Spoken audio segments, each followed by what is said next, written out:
Today's recommendation.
Try not to enjoy this too much. Twin blade!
Disappear! Twin blade!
Come a little closer.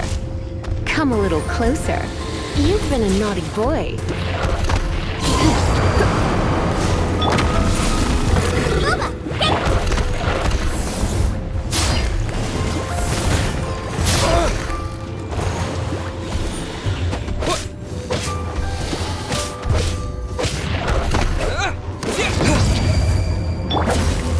Nice and spicy.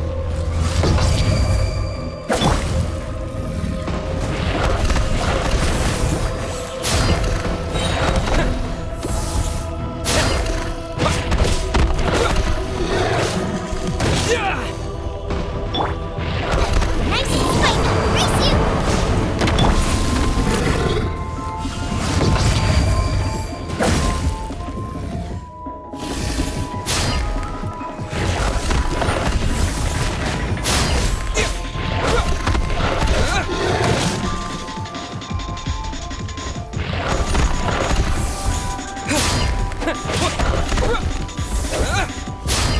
Nice and spicy.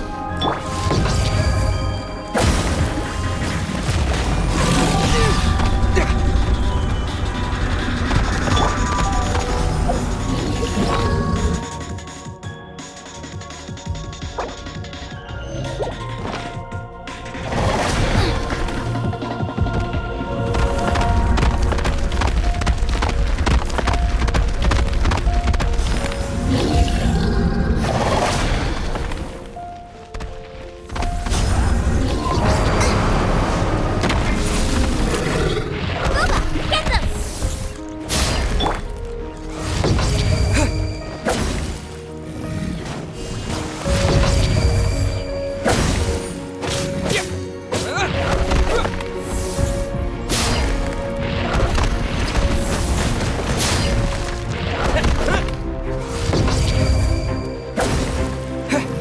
Nice and spicy.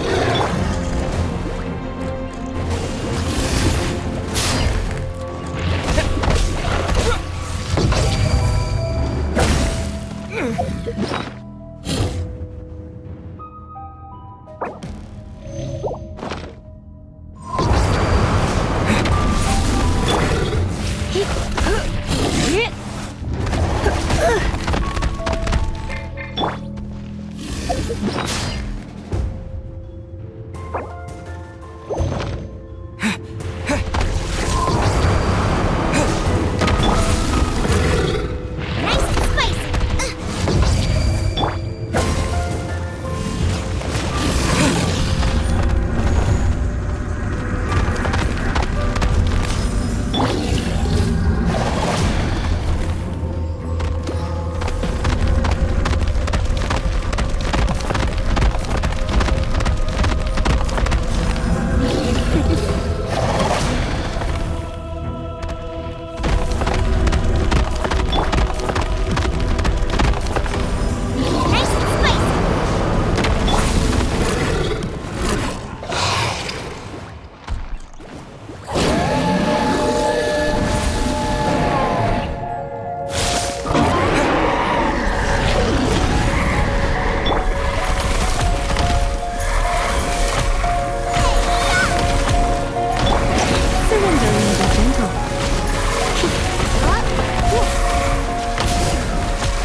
little closer. You're in for a little shock. Come a little closer. Come a little... You're in for a little shock.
Nice and spicy. Wind blade.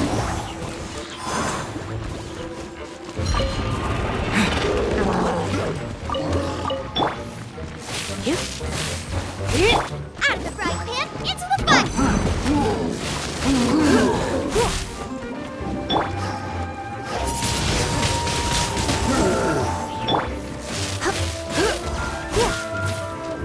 You're in for... Wind blade.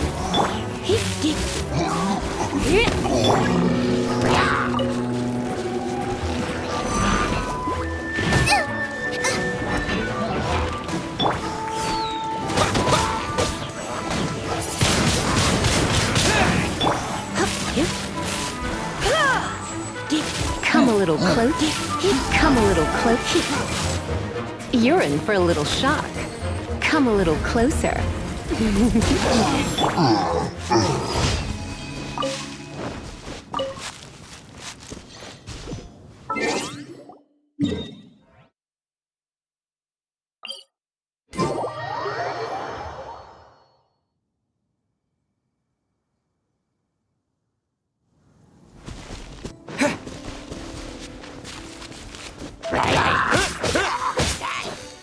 Out of the frying pan, into the...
Into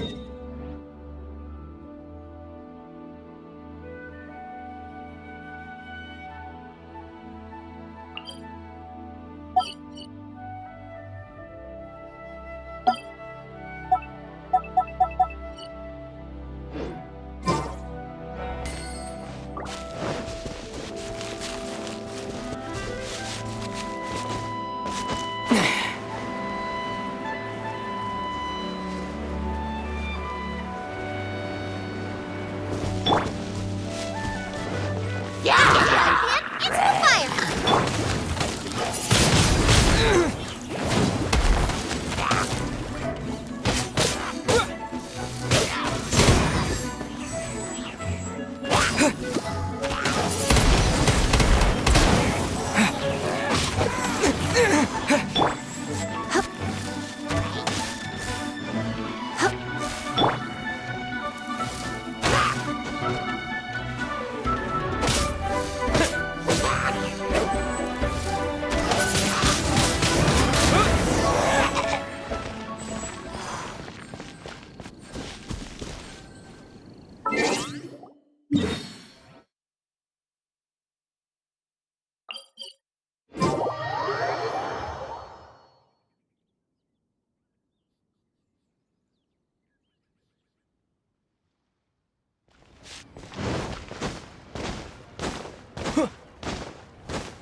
Add app.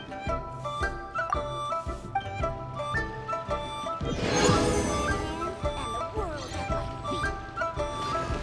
Add as.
Oh, it's good the villagers' life.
Are you here to play with me? The more, the merrier. Wind blade!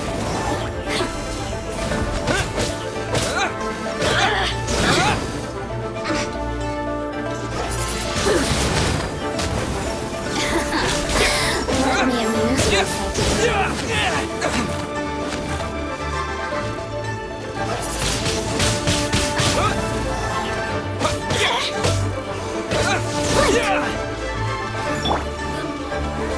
The merrier.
What if Master finds out?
Look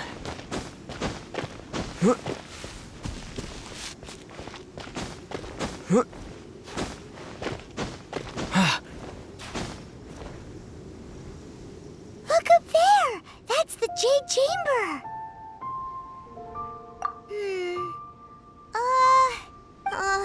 This is bad. Paimon's supposed to be your guide, but Paimon doesn't know where the way up to the Jade Chamber is. Well, since we want to go to the Jade Chamber, heading to its location on the map is the sensible thing to do. Let's look around. There has to be a way up there nearby.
Thingy. Since this is the right place, it must have something to do with the Jade Chamber. No way! Just trust Paimon's instincts.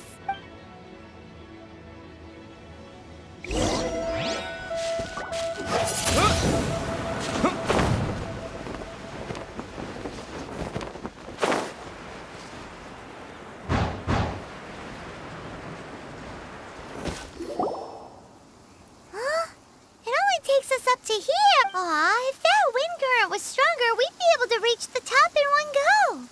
Huh? Why? Or... Oh, Paimon gets it. If it was a secret, Ganyu wouldn't have let us try to find it ourselves, right? All right, let's follow your plan. Then we can... Oh, hang on a moment. Look down there. Looks like we've gotten close to the Guizhong Ballista. Paimon has a new idea. Why don't we shoot you up to the Jade Chamber using the ballista? Oh, right. This method does seem a bit unsafe. Oh, that's right. Now that you mention it, we could use the Guizhong Ballista to see if there's another way up nearby.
Halt!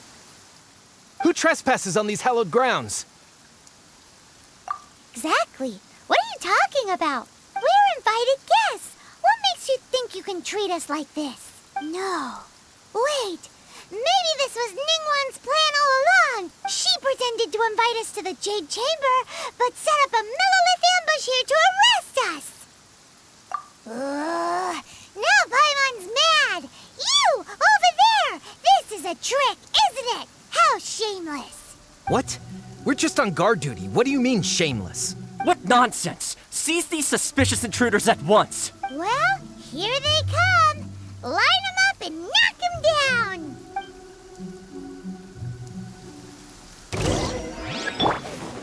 Hup, dee.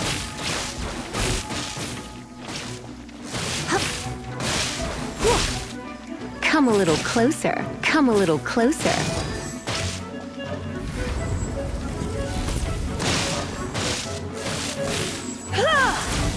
Who goes there?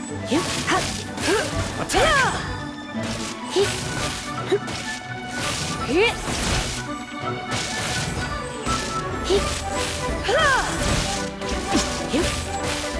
Hee. Take the target alive!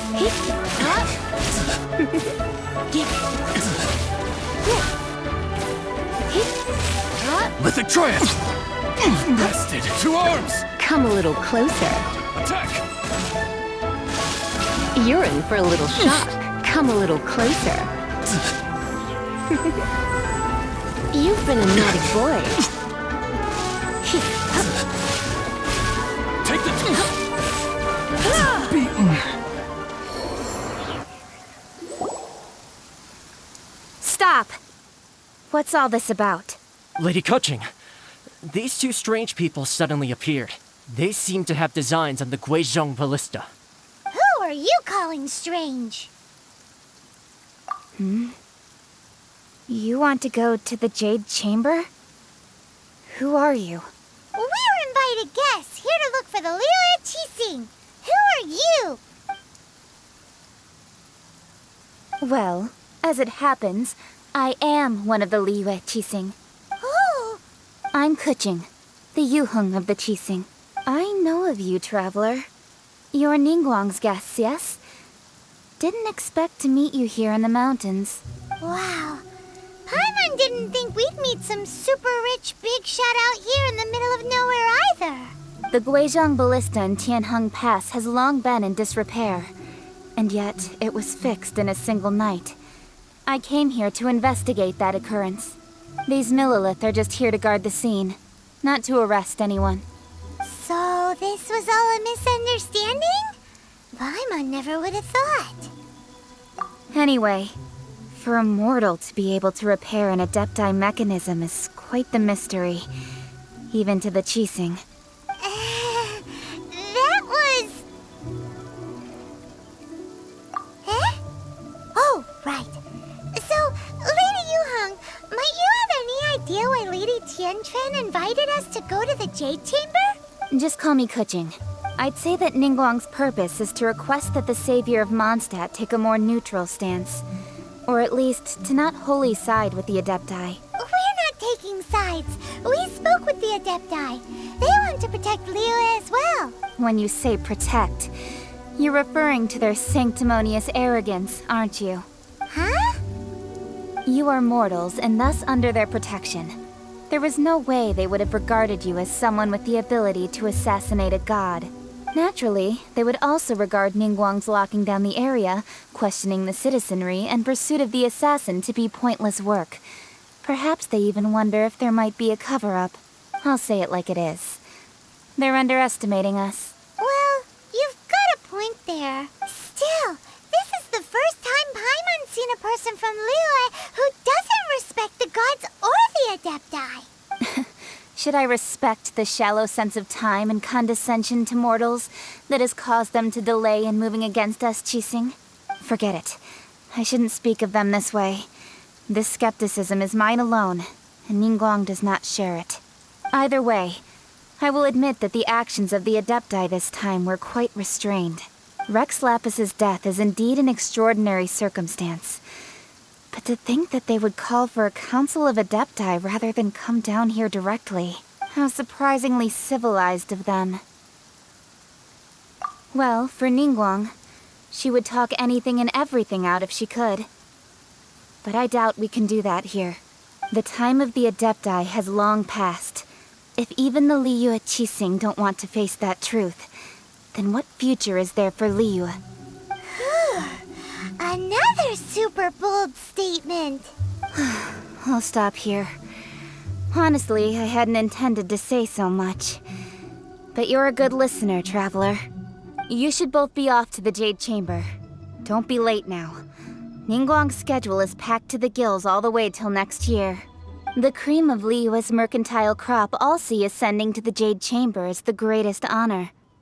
Each brings rich gifts as they visit, all to curry a little favor with Ningguang. Favor? But, wait, that's right.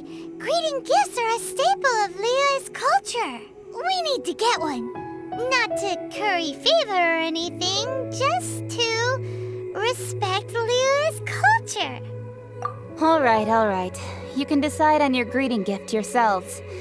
Let me tell you how to get to the Jade Chamber first. You didn't actually have to come to Mount Tianheng. Go back to Liyue Harbor. Find a guide at the Yuehai Pavilion, and, well then, may we meet again, Traveler. Well, that Yuheng may not respect the gods, but Paimon thinks she's a pretty cool person. So, what should we give to Ningguang when we see her? Oh, right! Paimon dreamed of an amazing snack last night. Sugar-frosted slime! Paimon has a feeling that it would be perfect for a super rich person like Ningguang. Why don't we go with that for a gift? With a certain boom shakalaka, of course. Let's go gather ingredients. Time waits for no one, and neither will our riches.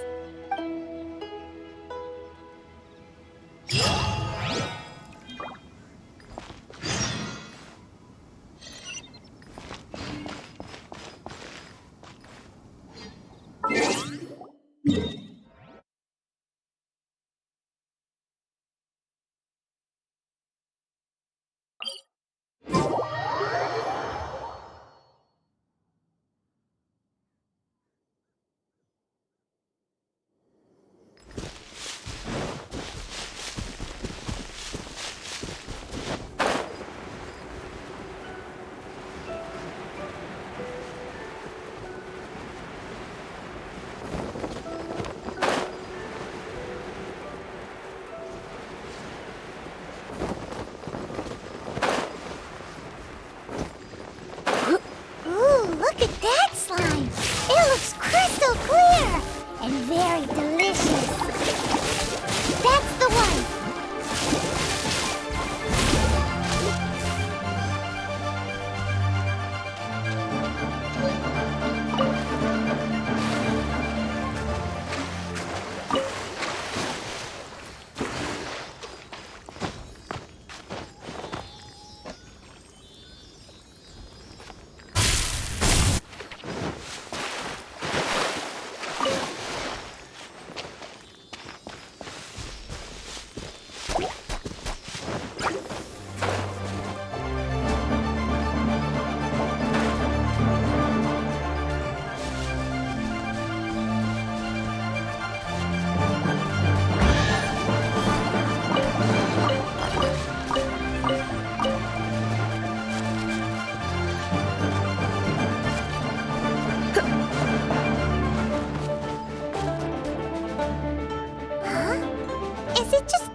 In the air. Huh? Did you hear that? No! That was definitely someone in trouble. It came from those ruins over there. Uh-oh. It looks like the treasure hoarders have locked someone inside.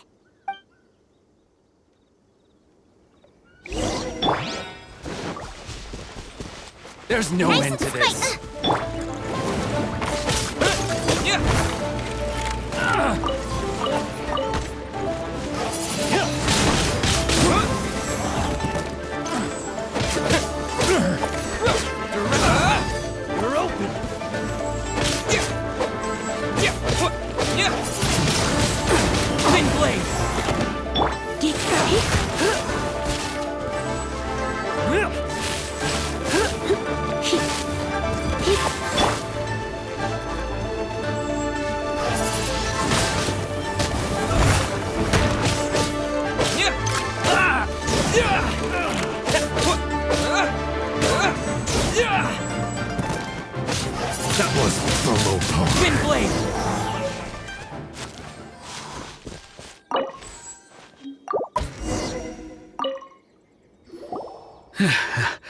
Thank you for your help, kind travelers.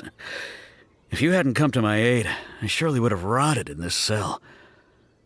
Those treasure hoarders, when their mood was good, they'd rearrange those pots of sweet flowers. When they were in a bad mood, they'd rearrange my face. Aw, it was nothing. No need to thank us all at once or anything. I understand. Don't worry, I will compensate you both. Don't say that. I only escaped this predicament because of you. I'm Meng Dan, a supplier for Mingxing jewelry in Liyue Harbor. I often walk around these mountains in search of antiques. I never expected that those treasure hoarders would have their eyes on the same ruins that I had. Before I knew it, they'd caught and imprisoned me. Is there anything that you lack? Antiques, treasure, various knickknacks, you name it. Well, as long as you want what I have to offer, of course. Wait a moment. Actually, we are looking for something. Oh? And what might that be? Do you have a box that can store presents? We'd like a pretty one. The kind that you can use to store snacks. Of course we do. How can one sell antiques without gift boxes? At Mingxing Jewelry, we have the best gift wrapping service in the 7 nations. Now just give me a moment and I'll let the boss know. You can go see her whenever you require that box. Great! Paimon Sugar Frosted Slime now comes in a beautiful package.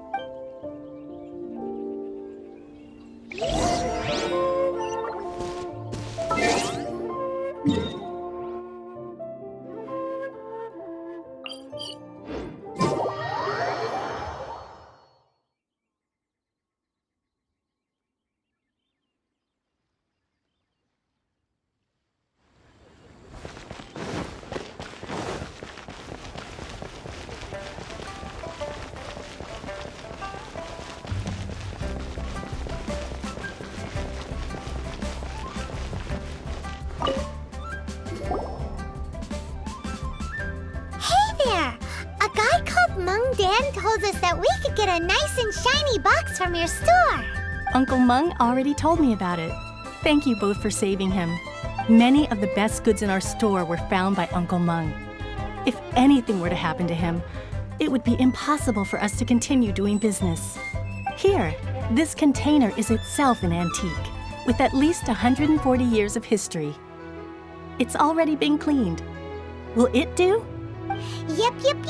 It's great! Hang on a moment. Could we borrow one other thing? Sure. Please help yourselves.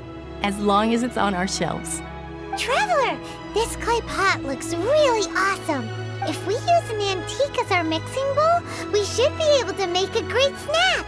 It's done! The one and only sugar-frosted slime! Carefully now.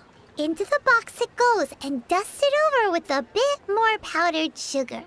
Oh, yes. You might want to use these 2 freshly picked flowers as decorations, too. Woohoo! It looks beautiful!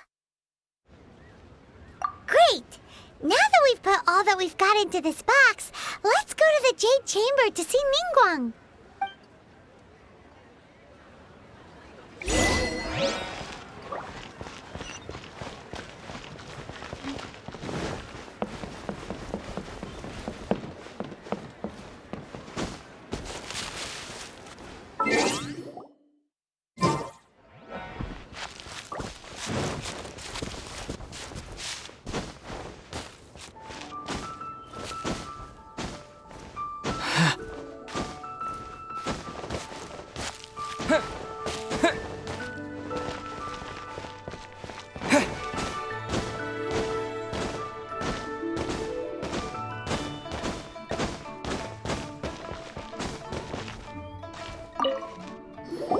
According to Kuching, this is what we should say. Excuse me, do you sell the moon here?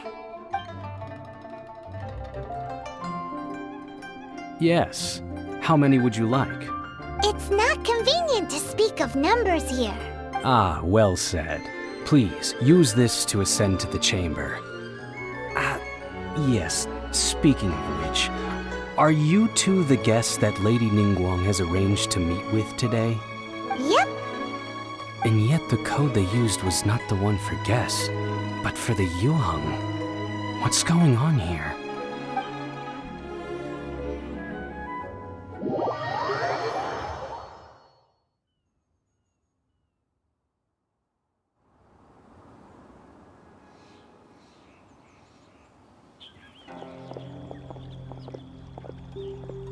I've been waiting for you, returnee from Joyun Karst.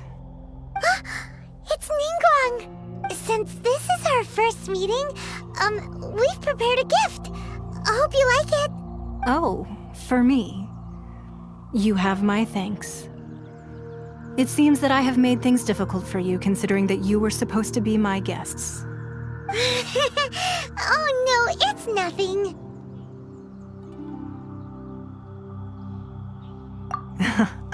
I'm glad you like it too. This palace floats in the skies, higher than the peak of any mountain. From this vantage point, one may survey all of Liyue. I have been gathering the funds necessary to build it from the time I began learning the merchant's craft.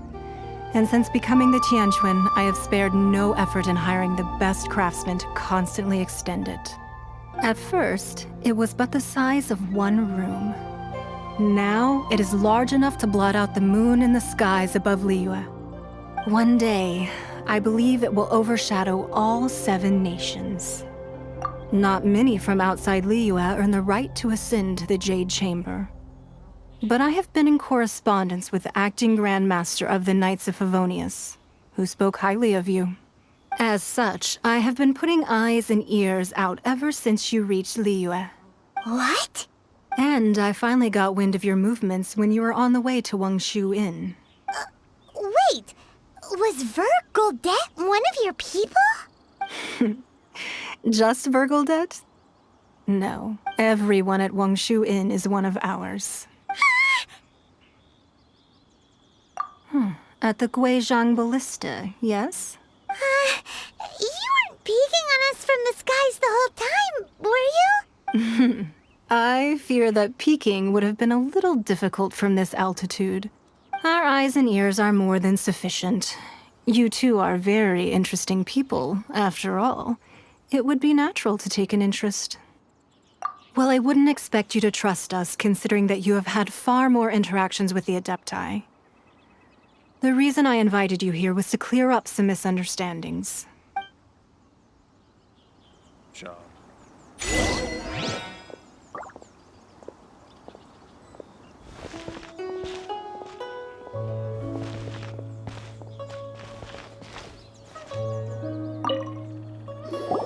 I believe that you've heard of the Archon War. Many gods used to walk this earth, and many long wars were fought between them that did not abate until 2,000 years ago. Much blood was shed, and many lives were lost. In the end, only 7 victors remained standing in Teyvat. They built cities and nations on the corpses of the vanquished, and thus began the era of the 7. You can see Goyun Stone Forest from here, I trust. It is no natural rock formation. Those are giant spears of rock hurled by Rex Lapis during the war.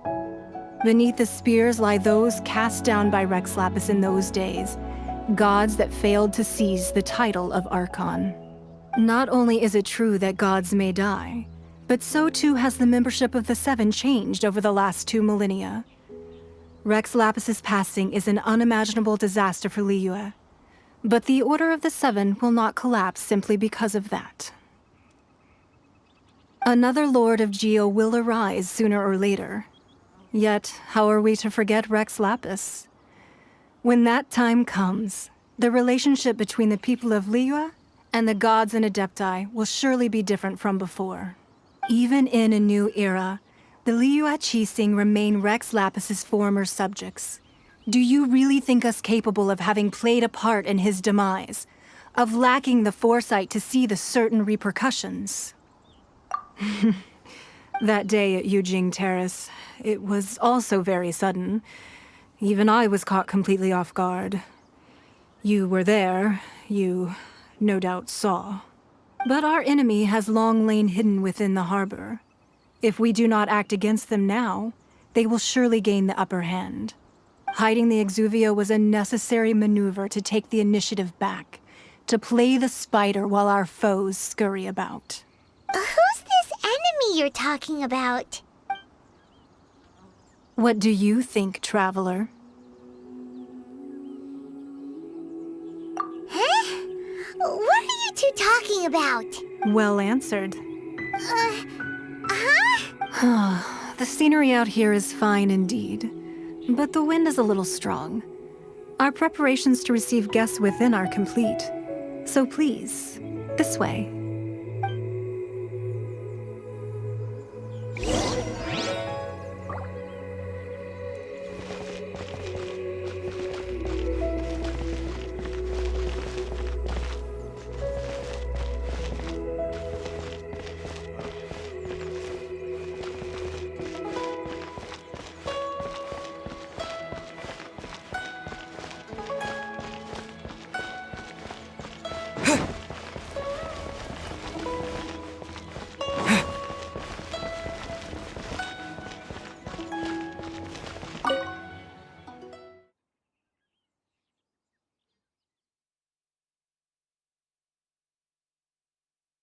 Wowee! What a huge hall! Paimon's never seen such a fancy place before.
Be at ease, you two.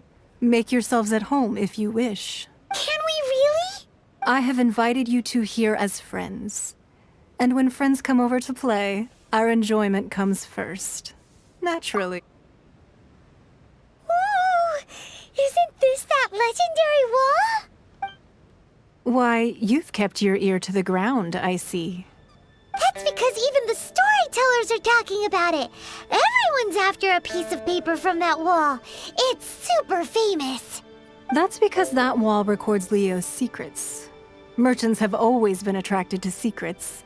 But the secrets of the mercantile world are of no interest to you, are they, traveler? You're rather special, really, and I think you're quite aware of that. If possible, I'd like to have your trust. But if you were to choose the more trustworthy person between myself and Kuching...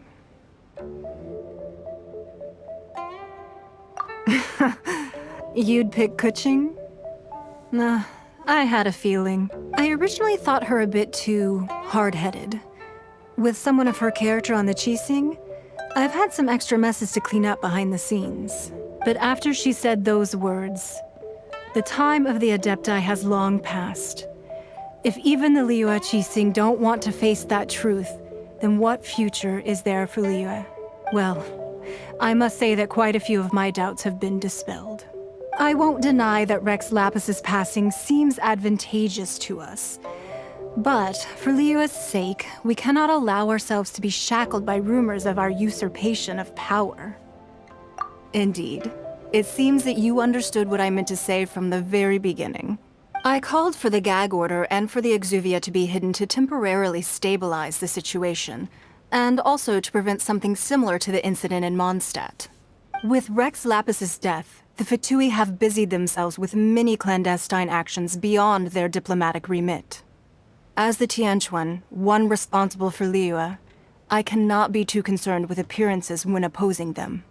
Allowing the rite of parting to take place was also meant to buy some time for us to take control of Liyue's administration. It's exactly as Zhongli said.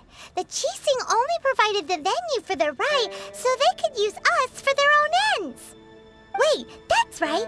Speaking of ends, could I say one other thing? Of course. Paimon's heard that anyone who sends a greeting gift gets a little something in return. So, does that include us? It's all right. I like direct people. Well, we have made quite a bit of trouble for you recently. How about this? You can pick any one object here as you please, and you may take it with you. Yay! Paimon was just waiting for you to say that! Let's see, what should we get? One of the sheets on that wall! Don't look at Paimon like that! One of these sheets of paper will sell for crazy prices, even if it's only as large as Paimon's fingernail. Just imagine how much more a whole untorn sheet would sell for. Let's grab one! The biggest one!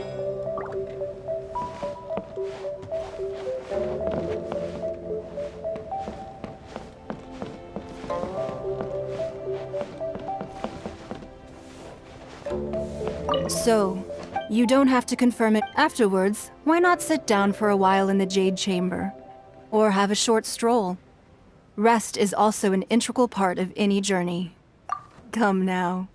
There's no need to stand on ceremony. Loosen up a little. Huh? Well, that was an easy search. The biggest sheet is right up there in the most obvious spot. Let's go with that one. La la la la la. Let's see what's written on it. Huh? There's a place marked with a circle on here.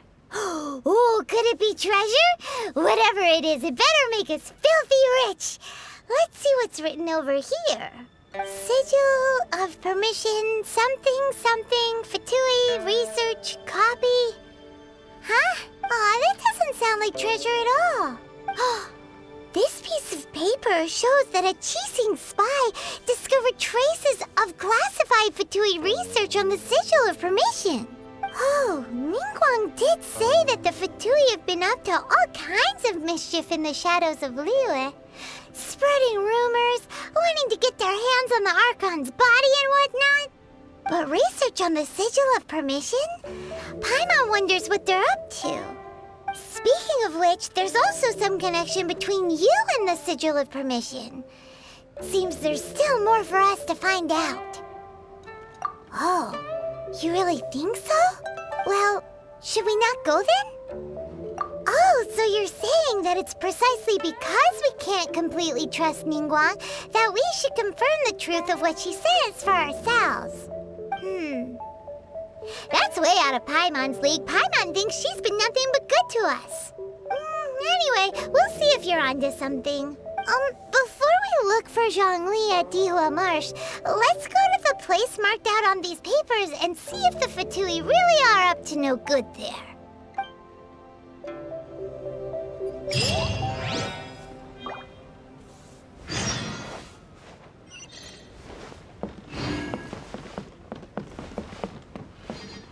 So, have you made your choice? You don't have to confirm it with me. Just choose one and take it. Afterwards, why not sit down for a while in the Jade Chamber? Or have a short stroll? Rest is also an integral part of any journey. All right then. I hope the next time we meet, you will either have already done the right thing, or will be about to make the right call.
careless.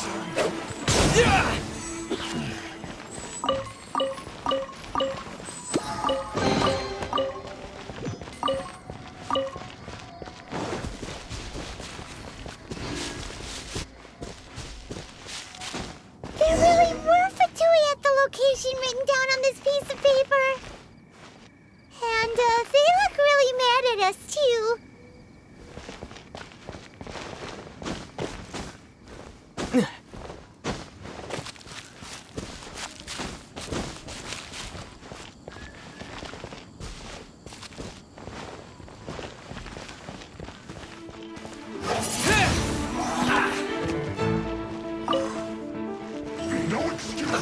Let's move.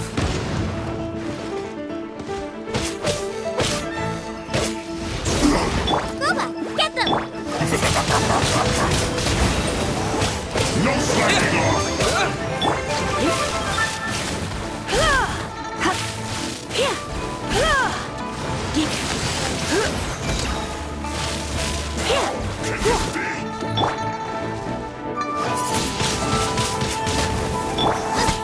Boba, get them! Back into it! My duty at an end.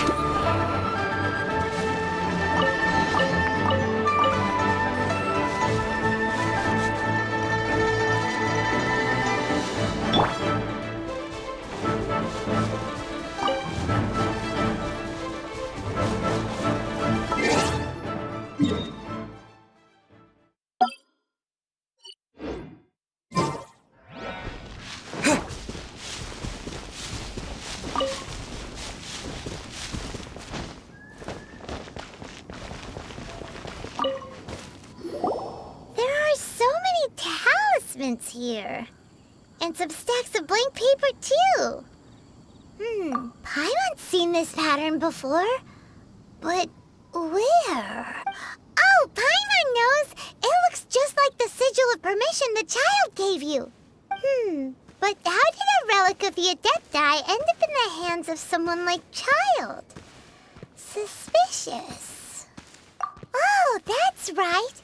Cloud Retainer said that when the Lord of Geo created the Sigil of Permission, it wasn't to be used as some old relic. Talismans like that were once used in the Archon War to channel divine powers.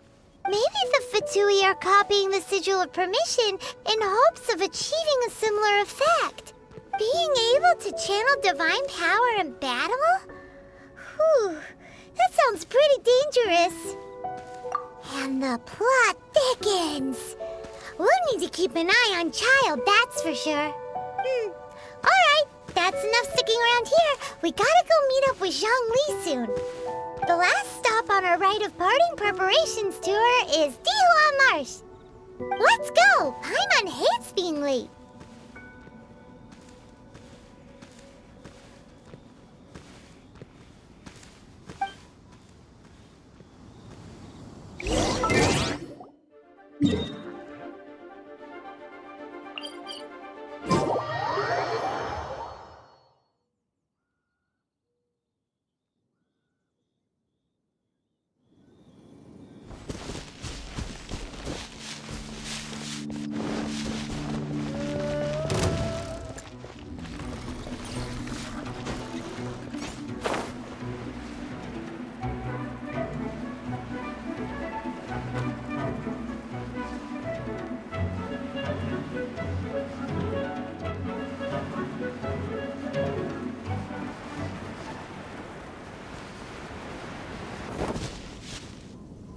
Right on time.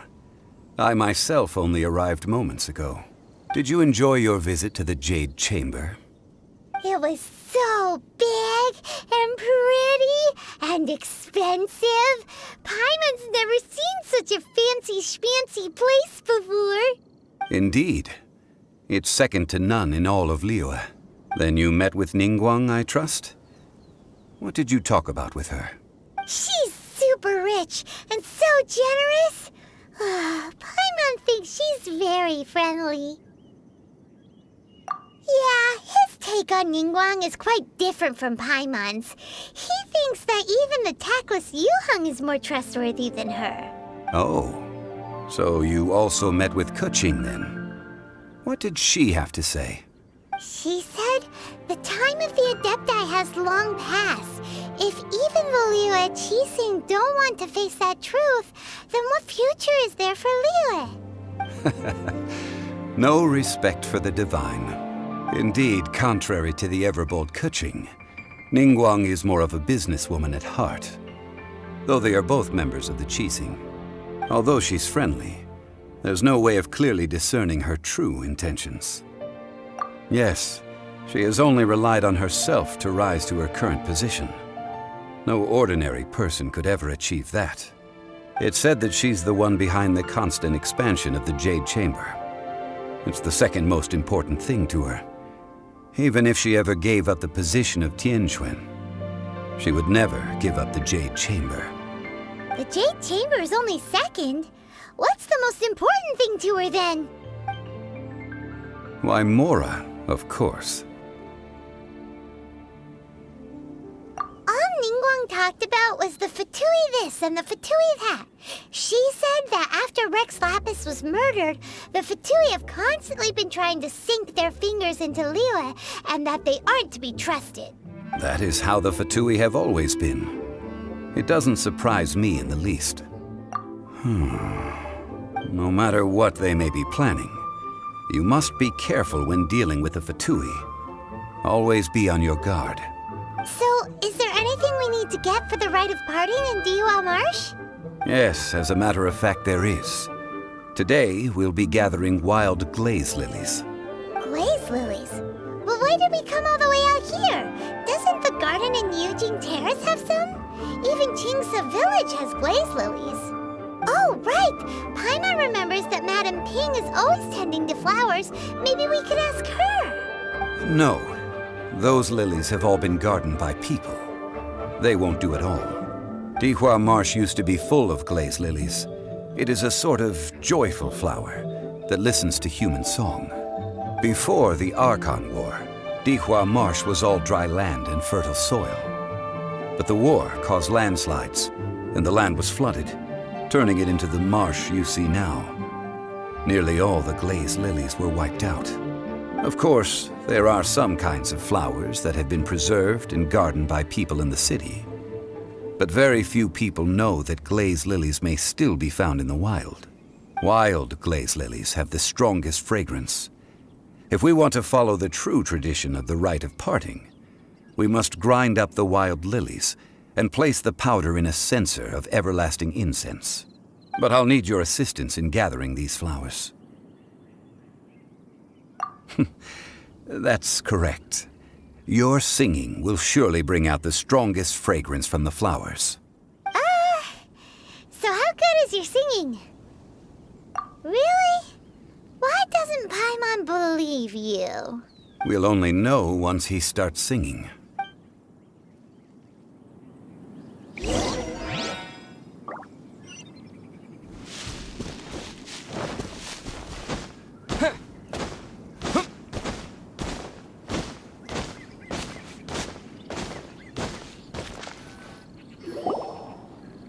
It's time to sing, whenever you're ready. Da da da da da da da da da da. What happened? These flowers are jumping. They look really angry. Is it because you sang a song for Mondstadt that they don't understand King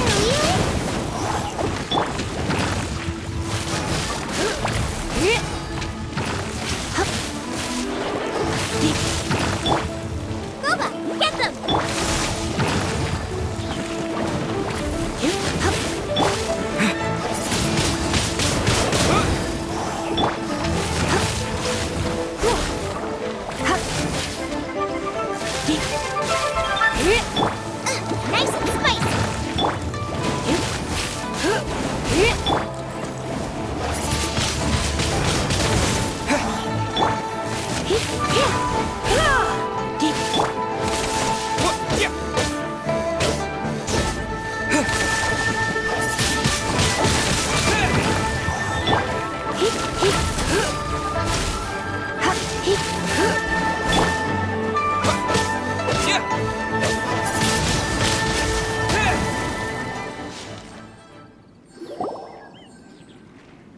Those weren't glaze lilies. Glaze lilies wouldn't hit people.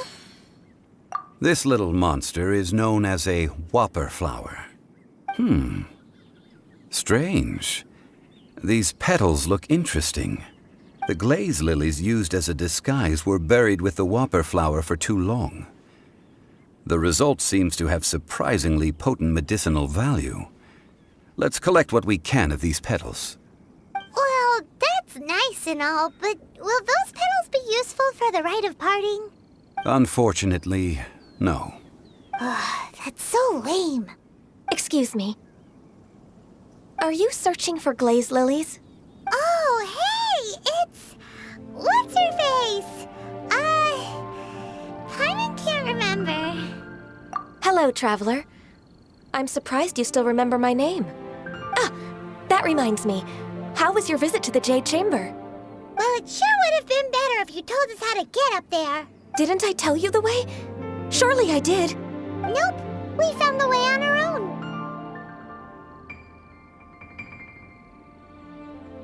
Oh, I see. Uh-oh. I guess I really did forget to tell them. Something seems a little off about Ganyu. She's acting different from the first time we met.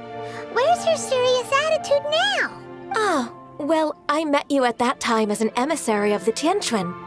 But now, I am simply out on a stroll to see the flowers. You came all the way out here to see the flowers? Why not just enjoy the gardens of the city? Yujing Terrace is where Rex Lapis parted from this world. If I strolled through those lonely gardens now, I wouldn't be able to bear it. Whenever my duties take me near Yujing Terrace these days, I draw the windows to block my view of the gardens. Oh, sorry. We shouldn't have brought it up. No, it's quite all right. I just haven't processed my emotions yet. When the Archon War came to its end 2,000 years ago, the first iteration of the Seven would gather in Liyue and drink with Rex Lapis.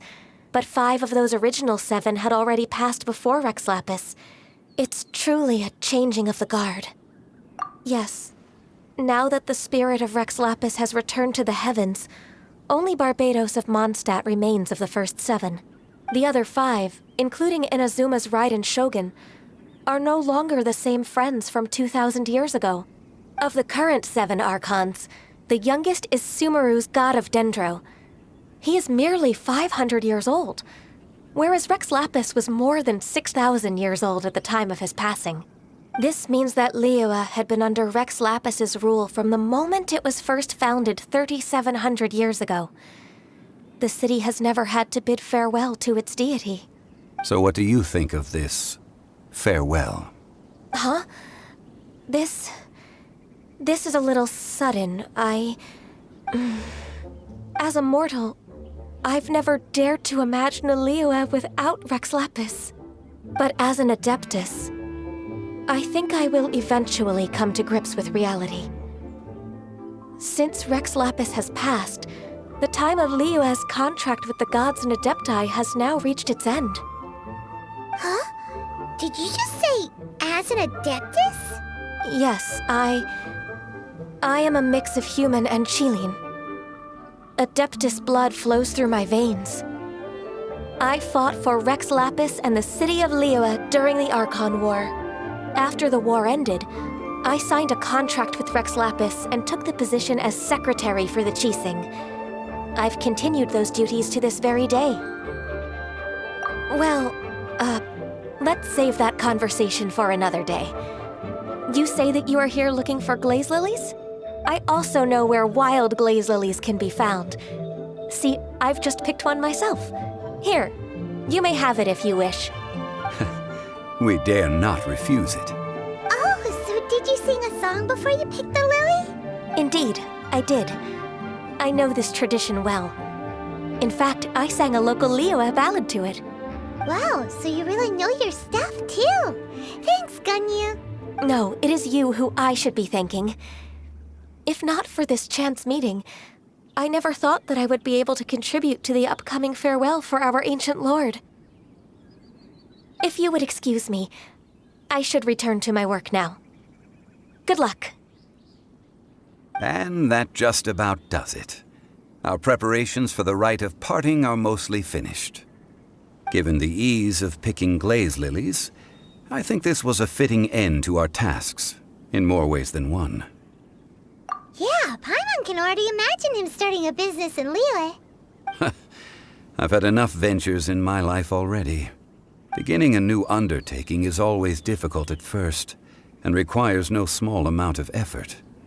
And once business is at full steam, the stress of it all only wears away at you over time. So you must be careful to take the time to step back and re-examine yourself. If left unchecked, the wear and tear on your heart may go well past mending. Wow. See? Zhongli sounds like he's already seen it all. Alright, I think it's about time we head back to Liyue Harbor now.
This atmosphere is highly abnormal.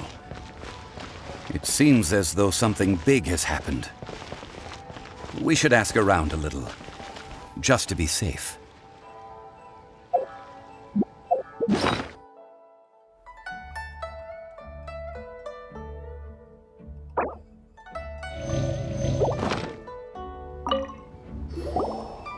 Ah, you're the consultant to Wangsheng Funeral Parlor. Mr. Zhongli, I presume. The Millilith are watching our every move now. These are desperate times. We mustn't act rashly. Desperate times?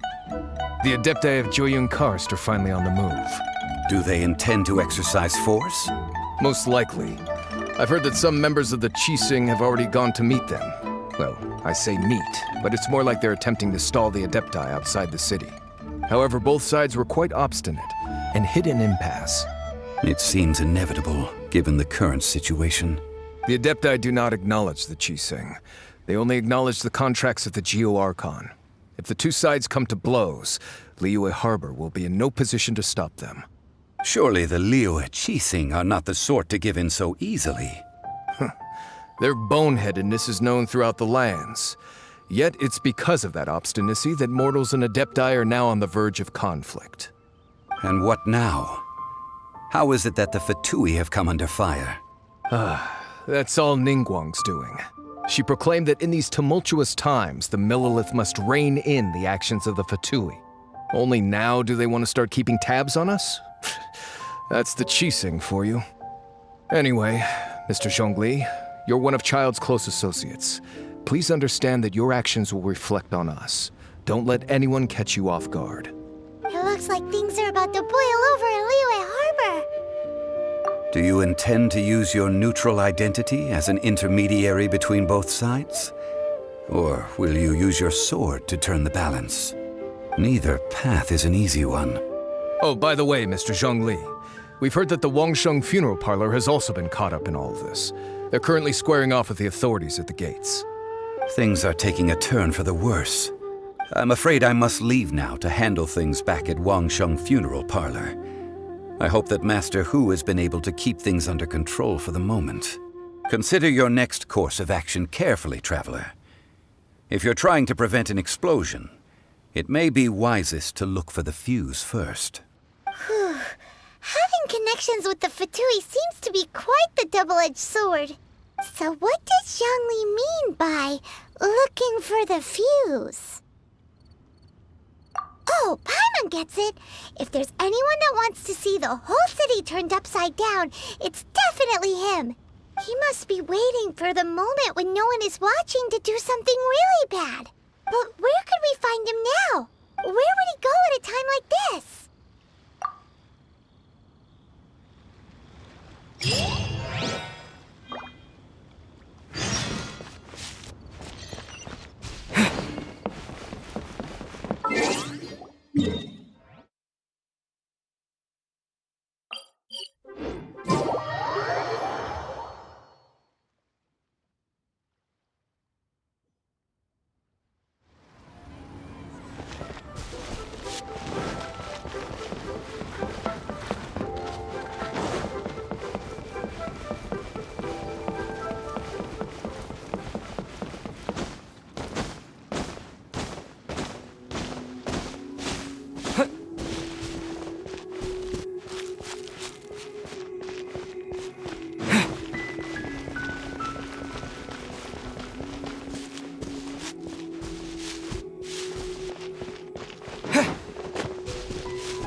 Wow! This is the Golden House? It looked impressive enough from the outside, but who would have guessed that it was even fancier on the inside? And so full of Mora! This is where all of Teyvat's Mora is minted, right? In that case, maybe they won't notice if a few Mora go missing. Oh, so it's a trap! Tricky, tricky. Good thing Paimon's got you here. But even if we can't take any, we can still have a closer look, right? Or better yet, take a nap on top of a mountain of Mora. It's like a dream come true. Oh, right. Back to business. It's quiet. Too quiet. Surely someone's gotta be guarding something as important as the Exuvia. Huh? Look! What happened here? Uh-oh. Paimon smells trouble. Quick! We have to go make sure that the Exuvia is all right.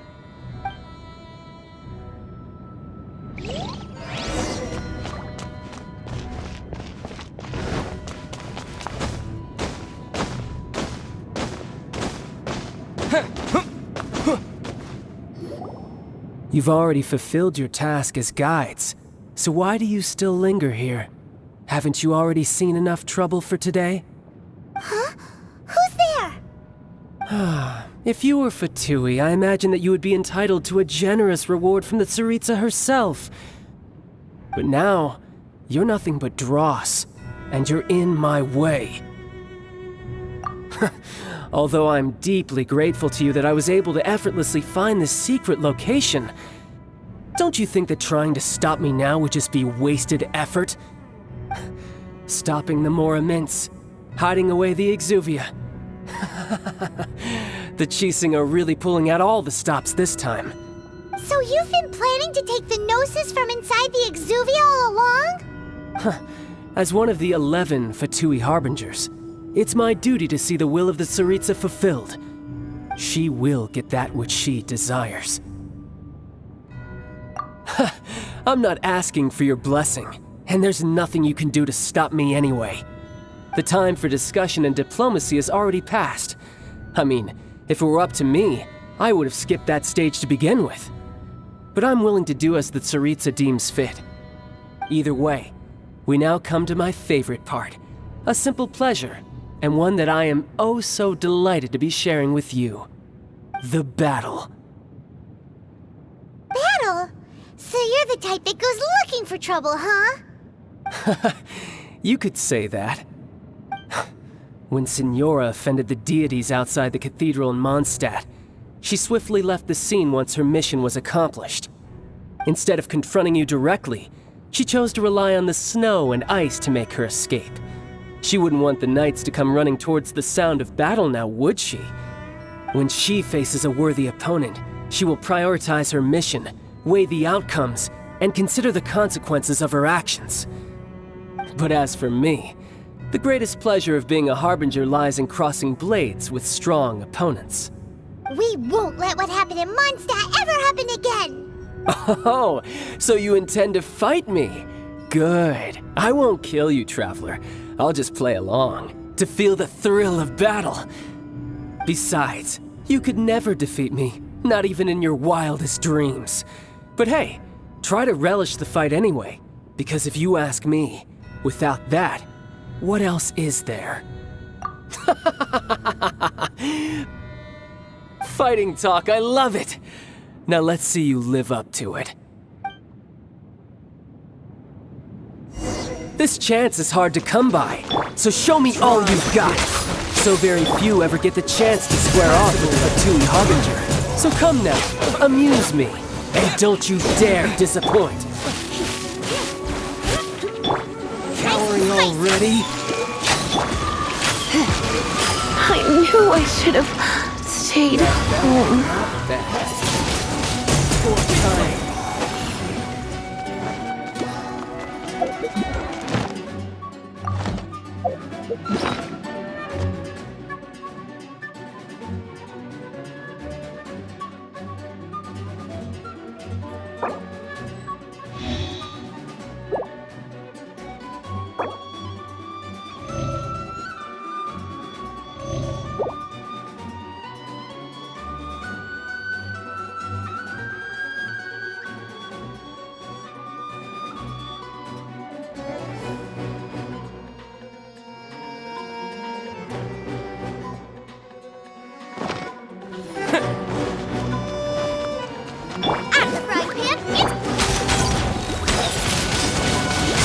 Blade!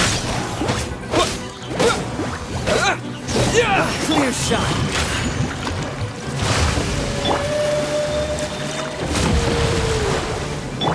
How unbecoming.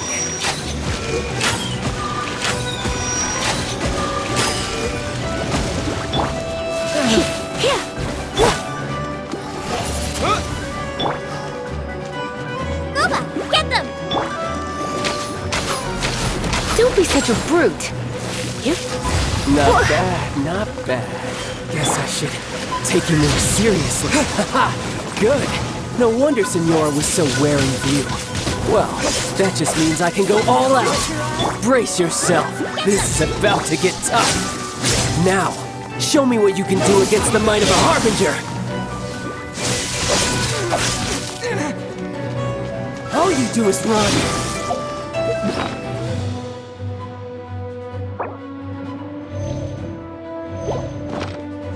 Gotcha.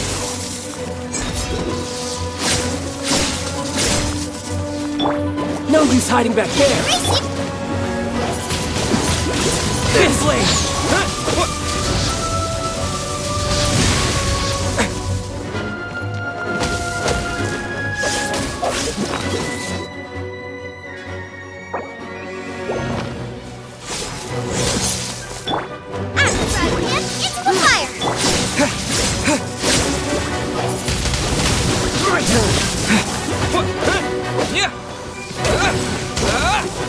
All you do is run.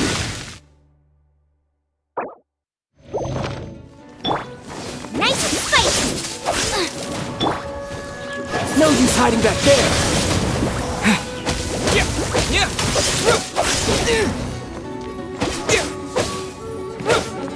Goba, get them!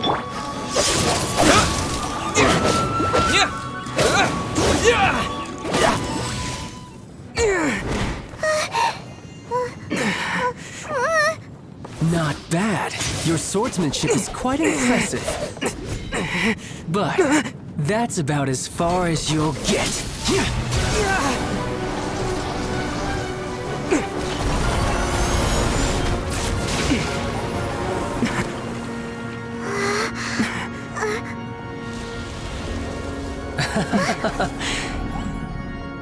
Didn't think you had that card hidden up your sleeve. You were just playing us to get close to the Exuvia! Oh, quiet down. Stop acting like some wide-eyed recruit. You've seen this world. You of all people should know. This should have been expected! Well then, I'll be taking more Axis Gnosis now!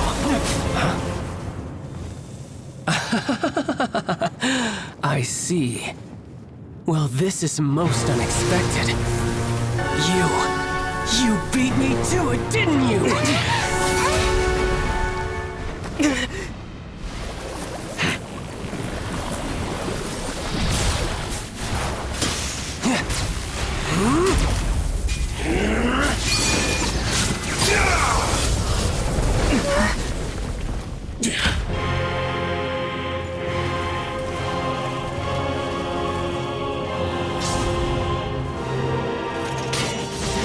Not bad. But this is going to cost you! Yeah!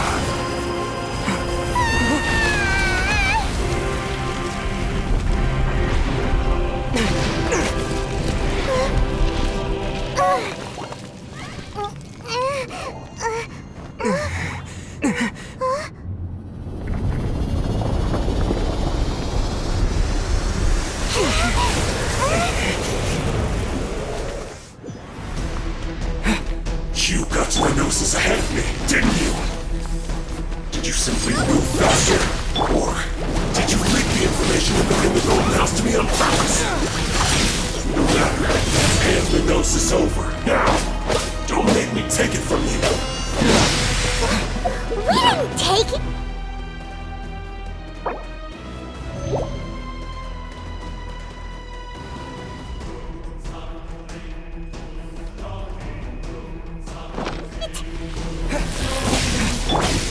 Get them! Eat this! With the wind! Maybe I wasn't meant for this world.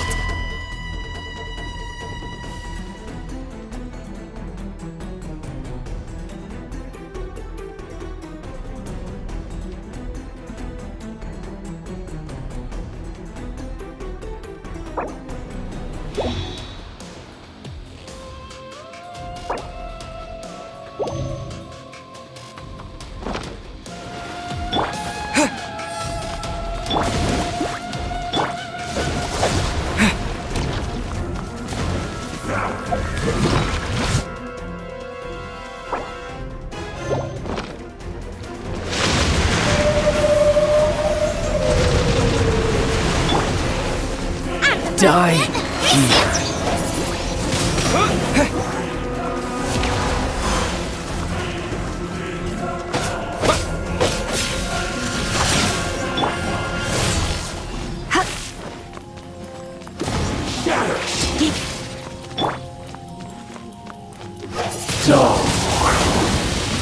Boba, get them! This is not the end.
ruin everything?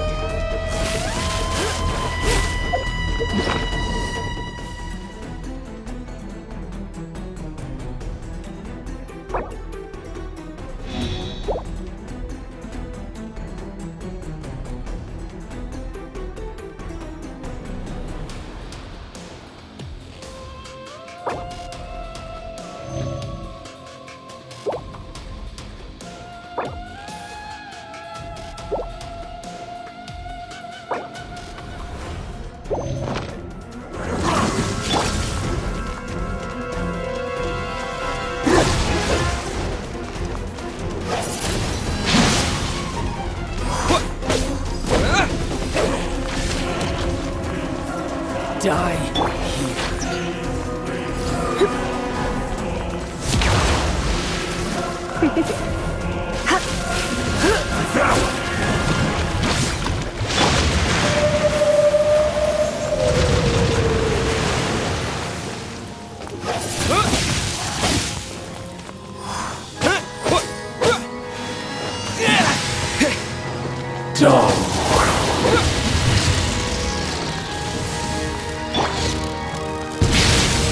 I knew I should have stayed home.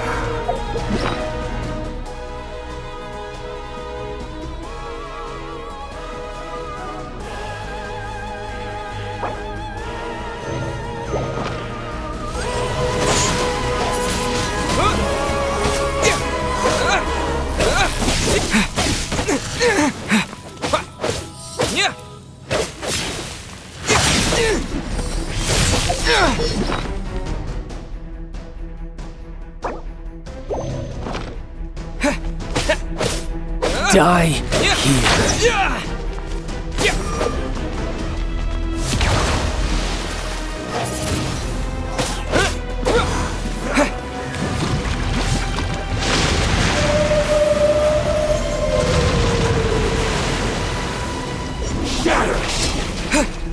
Windblade!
cheap and tasty chocolate.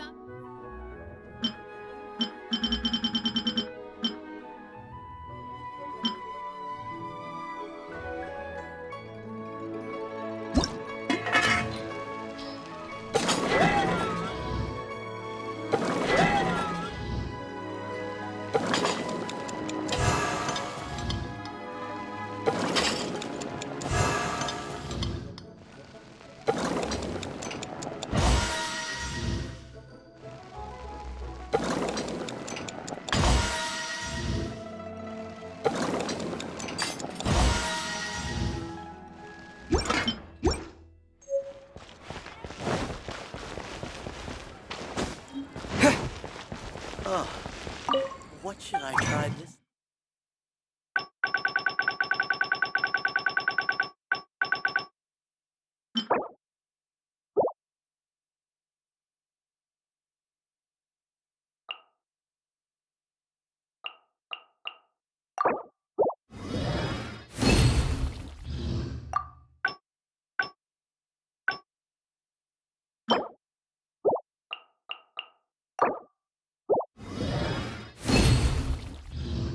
This time.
Wow! This is the Golden House? It looked impressive enough from the... This is where all of Tevat's Mora is minted. Oh, so it's a trap. But even if we can't, or better yet, take a nap... Oh, right. It's quiet. Huh? Look! What happened? Uh-oh. Quick! We have to...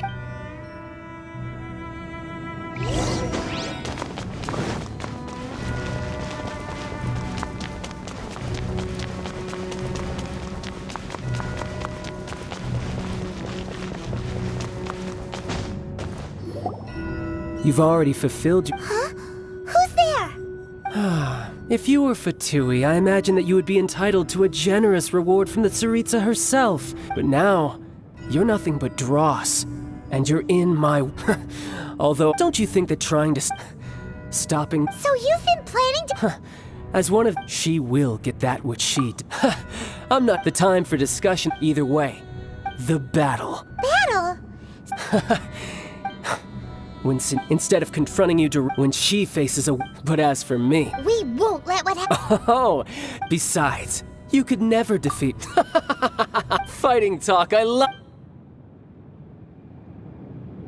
This chance is hard to come by, so show me all you've got. So very few ever get the chance to square off with the Fatui Harbinger. So come now, amuse me, and don't you dare disappoint.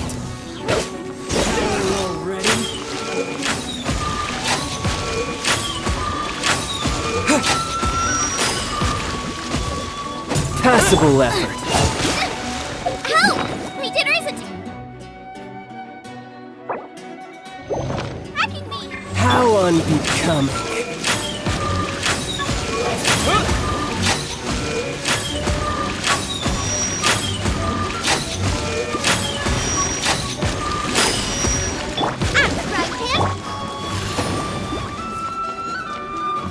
Poor timing.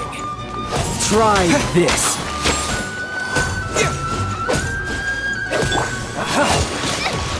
Help, Boba! Race you!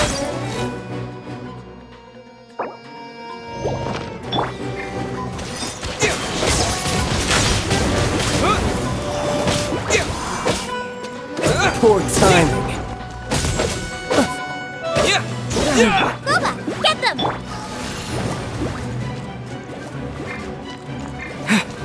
You've made some progress. So quick to flee. Poor timing. Boba, Try this. Passable effort. Windblade!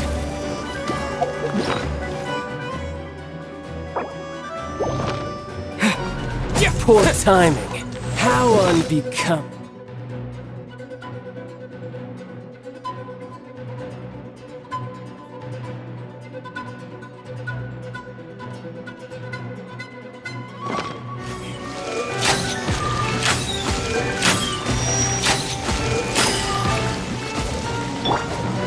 Nice and spicy!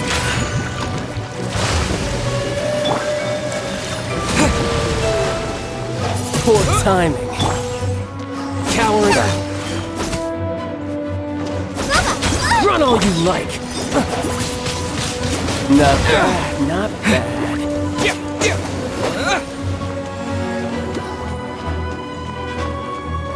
How unbecoming.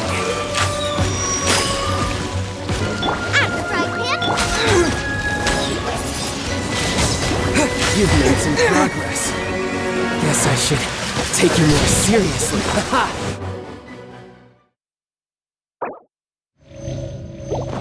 Good. No wonder Senora was so wary of you. Well, that just means I can go all out. Brace yourself. This is about to get tough. Now, show me what you can do against the might of a Harbinger. My turn. At the frying pan! All you do is run.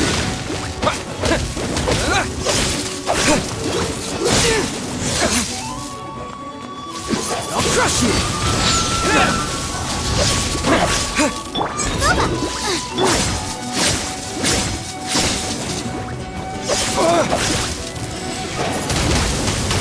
Windblade.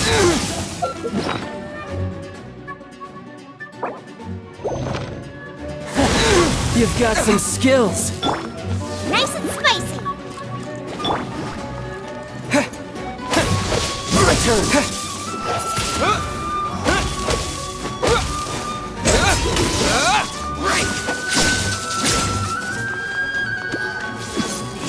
This.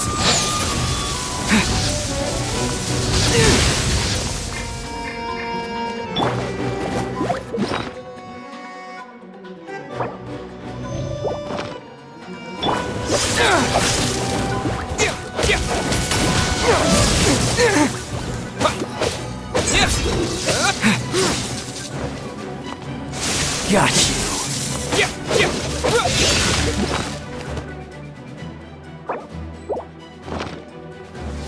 All you do is run.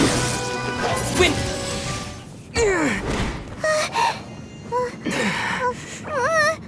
Not bad.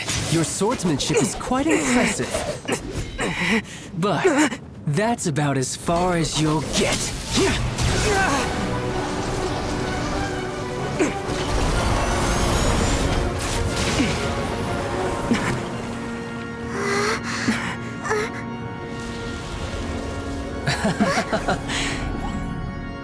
Didn't think you had that card hidden up your sleeve. You were just playing us to get close to the Exuvia! Oh, quiet down. Stop acting like some wide-eyed recruit. You've seen this world. You of all people should know. This should have been expected. Well then, I'll be taking more Axis Gnosis now.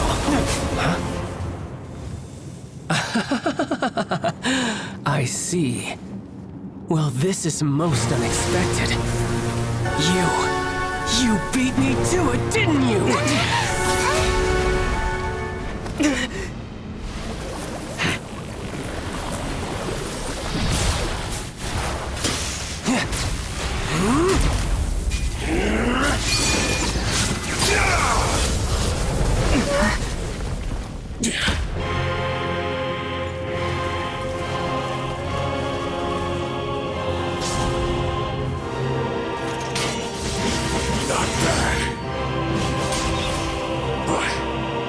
This is going to cost you! Yeah!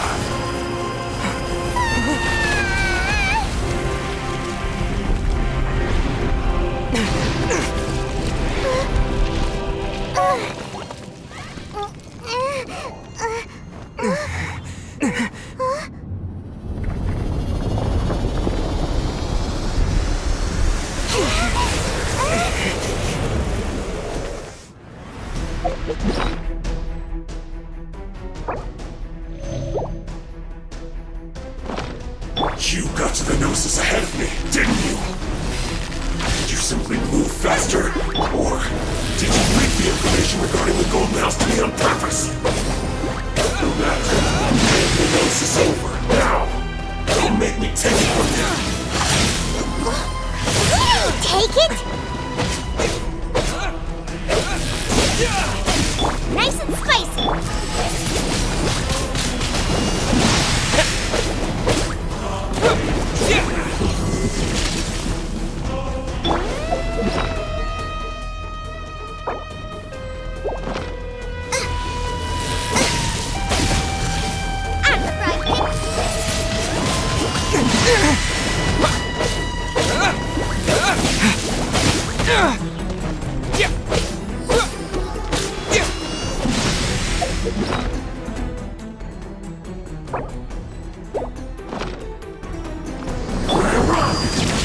Nice and spicy!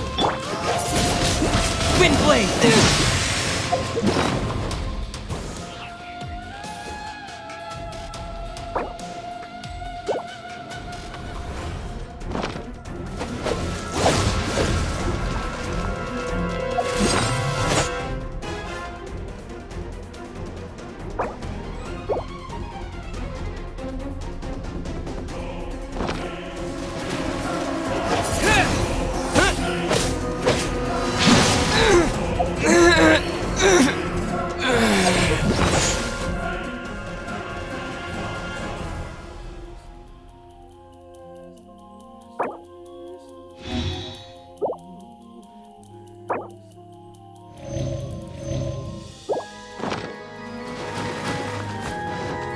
Nice and spicy!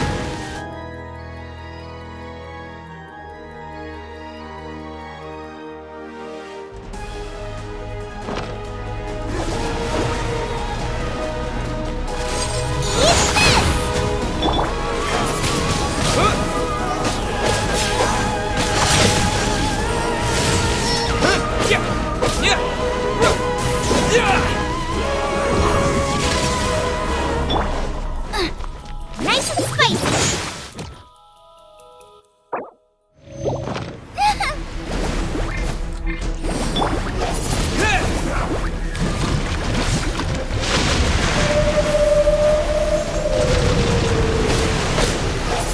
No!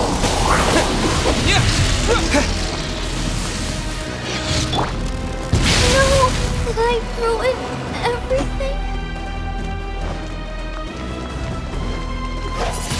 Wind blade! Die here. You're a cut above. Look! Child's back to normal again! Well then, time to cool off.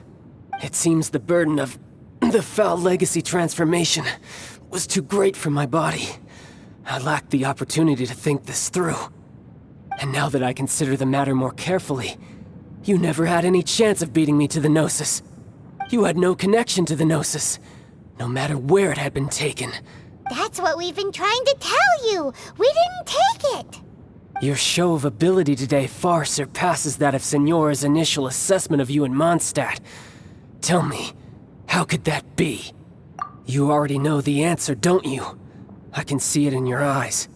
But if that is a secret you wish to keep, I guess I'll just have to curb my curiosity. This battle has already left me satisfied. Anyone who strives as I do to grow stronger shall be called a friend, even if our friendship can only be shown in battle against one another. Pretty sure that's not the normal way to make friends. Unfortunately, I must bring this amiable conversation to an end. My quest still beckons. Given that the Gnosis wasn't taken by anyone, then we must look once again to the beginning. Perhaps it was never in the Exuvia to begin with. In fact, it might be that the Exuvia was just a diversion of sorts. What? So you mean that... Yes, it appears so. Interesting to say the least. It seems that the guardian deity of the capital of commerce is also well versed in little maneuvers beyond the boundaries of contracts. As such, we must now look to our backup plan. Backup plan? I had hoped it would never come to this. I absolutely detest working with those who are weaker than I. The truth is, the world belongs to those of us who desire to become strong. I seldom willingly mingle with any dull and boring weaklings who think otherwise. Unfortunately, we cannot be picky about our methods as Fatui Harbingers. Children must all learn to eat their vegetables sometime. So what are you planning to do? I will awaken the god that lies dormant beneath Guyon's stone forest. A god? Osial, overlord of the Vortex, who was defeated by Morax, the Geo-Archon in the Archon War, and who has remained pinned beneath the waves by the Geo-Archon's stone spears ever since. If such an ancient god were to be unleashed upon Liyue Harbor, defenseless without the protection of its deity, do you think the cunning Rex Lapis would just stand aloof and watch the ensuing destruction? But the Archon War ended 2,000 years ago. How can an ancient god appear in a world now overseen by the Seven? Simple. I've already prepared the means to awaken it. Hey, those are sigils of permission! Oh, Paimon remembers now. The Fatui have been researching them! Indeed. The one that was given to you was just a byproduct of our research. With the power of so many sigils of permission concentrated in one place, along with that which was bestowed upon me as a harbinger by our Tsaritsa, breaking the subduing might of the Geo-Archon spears for a time should be no obstacle. Using the powers of ancient gods in such a situation fails to interest me, and is largely against my principles. But knowing that such an action will not only force the Geo-Archon to show its hand, but you as well, that makes matters a little more intriguing.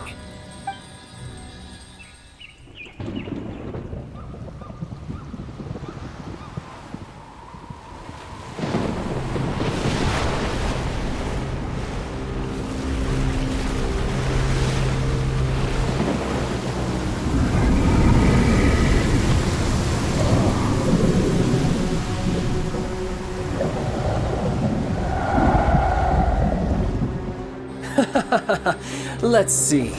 Will the nation that has lost its deity be swallowed up by an ancient malice once more? If you wish to drown together with the people of Liyue, you're free to stay and enjoy the show. Huh? He's already gone! That guy is fast! What's going on?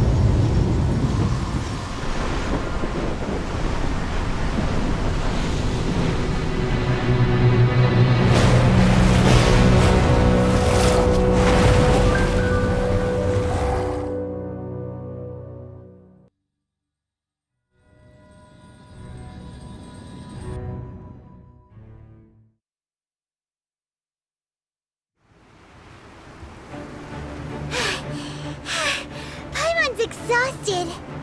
If we hadn't happened to see the Jade Chamber flying over just as we came out of the Golden House, we really wouldn't have known which way to go. Did we make it in time? Is the Overlord of the Vortex still in the sea? It hasn't destroyed Liyue yet, has it? What are you doing here? Huh? Hold on. It's the Adepti. What are you doing on the Jade Chamber? Paimon thought you were arguing with the Chising. Is the fighting over? Faced with a calamity of such magnitude, we have agreed to put our differences aside for now and unite against this common enemy. Oh, Paimon gets it. So how do you plan to defend Liyue? Just seeing this Overlord of the Vortex guy puts a pit in Paimon's tummy, even from all the way out here. It's not just you. We've got new Millelith recruits who can't even stand at attention without shaking. The force of an ancient god's presence seems to be too much for ordinary people to handle. Which is why we must stop that monster before it gets any closer to Liyue Harbor. So the Archon War was fought 2,000 years ago against enemies like that thing? Now that's scary. So will the power of the Qixing, Millelith, and Adepti gathered here be enough to stop that god? We've already discussed this together, and our conclusion is... not necessarily. What? But all of you are supposed to be the guardians of Liyue. Can't you think of something? One certainly could. Huh? The Qixing did once research the matter of the Guizhong Ballista when it piqued their fancy. And as fate would have it, one who did craft the Guizhong Ballista with one's own hands is here. For what could you mortals ever learn of Adepti mechanisms? Yet it would take one but a little tinkering to turn this ballista into an engine of war beyond your wildest thoughts. I suppose this is one blessing from the Adepti that we should be thankful for. So be it. We shall use the upgraded Guizhong Ballista to fight off that god. All the Adepti here can lend their strength to man it. We haven't a moment to spare. Our battle begins now. Yep.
The three Adepti are manning the Guizhong Ballista.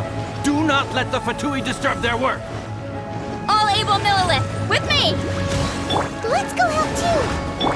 We Adepti have not faced a god in several millennia. Let one see what you're made of then. What strength remains within you? One wishes to witness.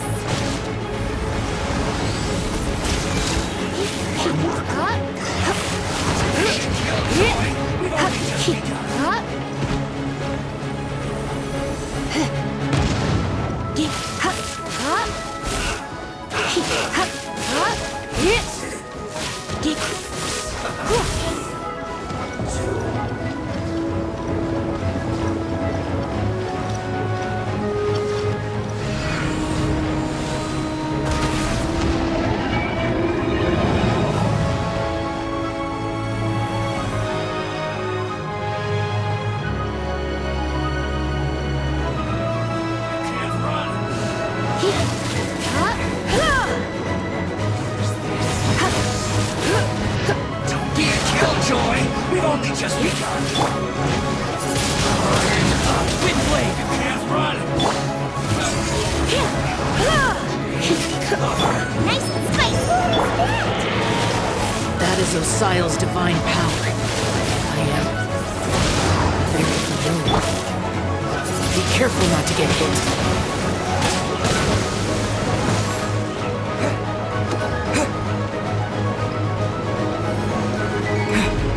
Fatui! Their attacks are unrelenting! How daring. Snezhnai's diplomats will answer for this afterward. Every last one.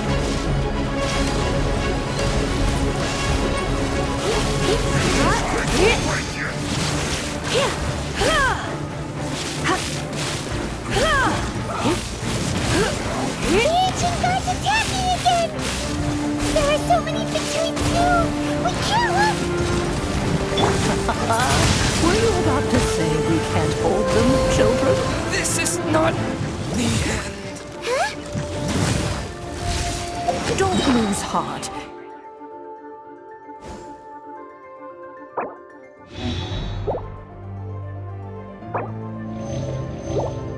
Here, take this. What's this? Depthful energy! That light from your body, it's like the time until you cursed! Wow! It's Madame Pink's shockwave! This ray is really strong!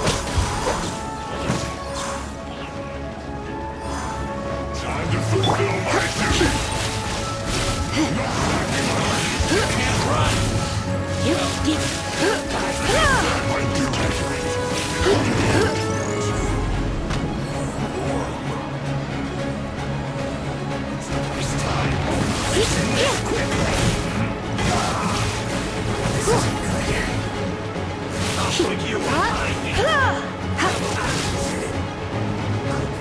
With the blood of the Chilean, I guard you against evil! Cast your fear of injury by the wayside and fight with all your might! I too did this during the Archon War! So this is what Ganyu's like in a fight! My name means swiftness. Take my power and run as I do. We're going too fast!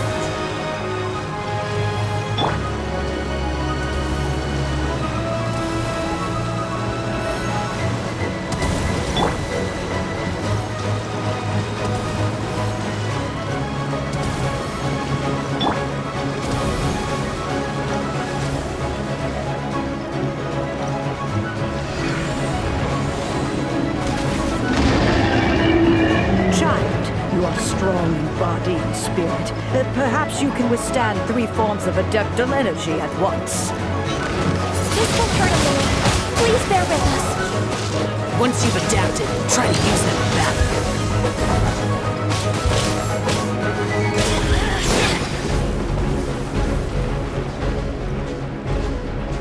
No excuse for slacking! Time to fulfill my duty!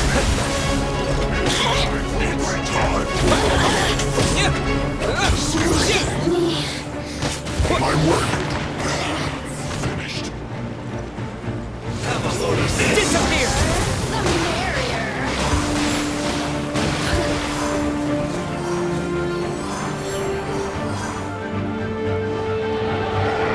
Exercise caution! I fear that the god's power has reached its peak! In other words, if we hold here, there's nothing worse to come, right?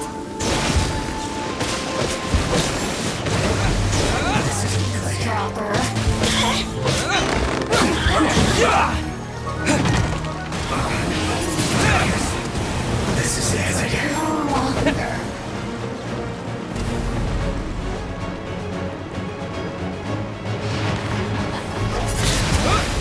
Link!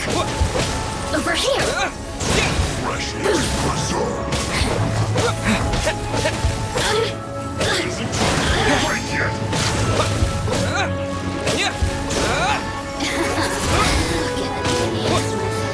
My duty.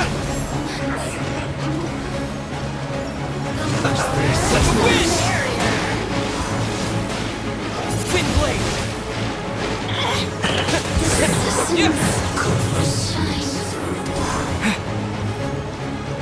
The Fatui's numbers are thinning! Fight on, comrades! Once we finish this lot off, the Adepti will be able to deal with the god in peace!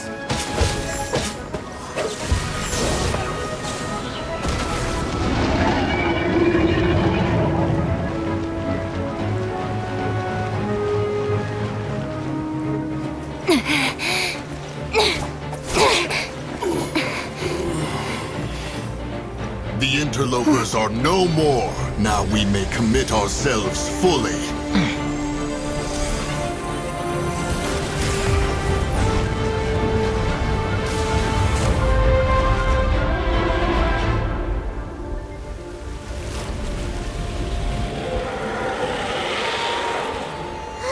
It's working! We just need to keep this up!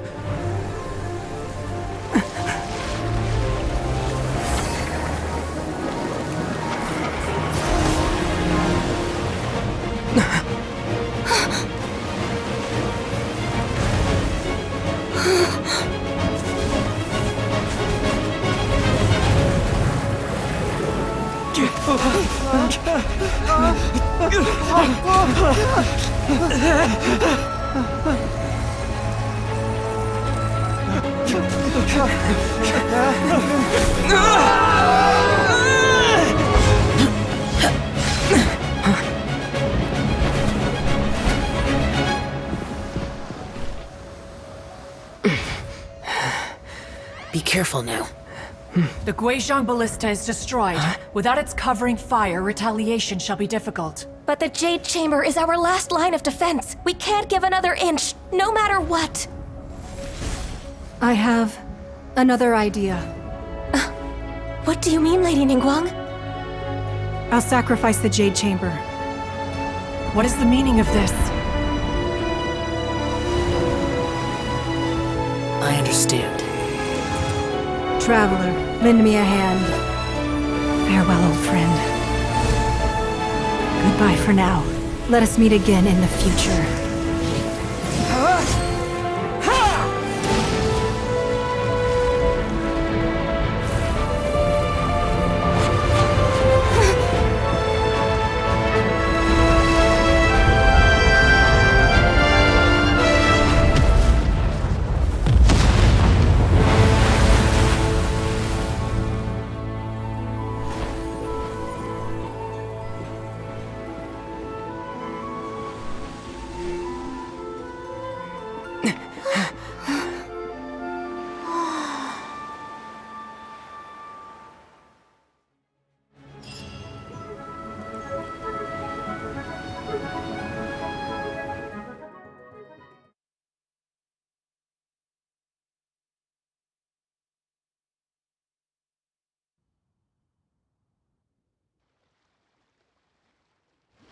Is it finally over? The ominous aura of that monster has indeed begun to fade.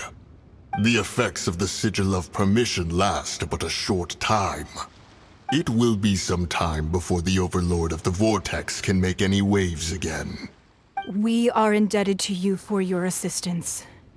If the Adepti hadn't happened to be here, the future of Liyue Harbor would surely have been in great jeopardy. Save your flattery. We didn't just happen to be here. Surely you won't pretend to have forgotten the reason for which we came. Come now. There's no need for such harsh words, Cloud Retainer. I've heard that when Ningguang began learning to do business, she had already started setting aside part of her then limited income in preparation for building the Jade Chamber. At first, it was only the size of a small room, but with continued expansion, it has become the palace that lies before you now. It is a testament to Ningguang's entire life, both as a businesswoman and as the backbone of the Liyue Qixing. Seeing the Jade Chamber destroyed in the defense of Liyue means much to her. To me, such cooperation and sacrifice deserves at least some recognition, don't you agree? Well, I was really hoping you would say that such sacrifice could at least be used as some leverage in our negotiations. Thank you all for hearing me out. We know very well why the Adepti came here today. But please forgive us. We cannot yield to your wishes.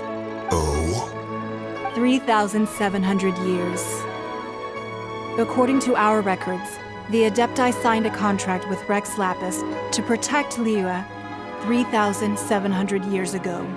Even to this very day, Liyue and its lands have stood the test of time, immovable as stone, just as it was thousands of years before. This is truly no small feat. But that does not mean that the Liyue of today is the same city as it was all those years ago. Do not merely cast your protective gaze upon the land. Instead, focus your sights on our city and each of the citizens that dwell within it. Are you questioning our means of protecting Liyue? I mean no offense. I simply hope that our Adepti forebears would see Liyue in a new light. Forebearers, you say? One doubts you would be fit to be part of such a lineage. This morning, Rex Lapis appeared to me in a dream. What? In the dream, I yearn to tell him that we Qixing, though mortal, are equally bound to the contract. Each passing generation of the Qixing leaves many things of value to be inherited by the next generation. I also thought to tell him how the past generations of Qixing had strove under his rule to survive in our mortal world, establishing a network of contracts which has since come to be known as trade. But I dared not speak. I could only gaze at him in silence until the moment I awoke. Oh, Ningguang. Yet another perspective. What are you trying to say, Outlander? Right! That's something that happened in Mondstadt. It's a story about the Four Winds and the people of the Animal Archon. The Animal Archon sought to quell the strife between the two sides, because he believed that such conflict would only scar the hearts of both, and that Each of the 7 nations has its own scars from the past. Though your point is the very height of simplicity. As Adepti, we've become a laughingstock, to be chastised thus by an outlander who has lent us such succor. All right, all right. Didn't Ningguang suggest that we should focus on the city and each of its citizens? I know I already have, so why not see for yourselves? I apologize for appearing in full armor. I am afraid I cannot show the proper courtesies. And who are you? I am Feng Yan, a sergeant of the Millilith. I have come to extend my thanks to the Adepti. I thought this battle would perhaps be my last. But thanks to the aid of the Adepti, our forces were not as badly battered as I feared we might be.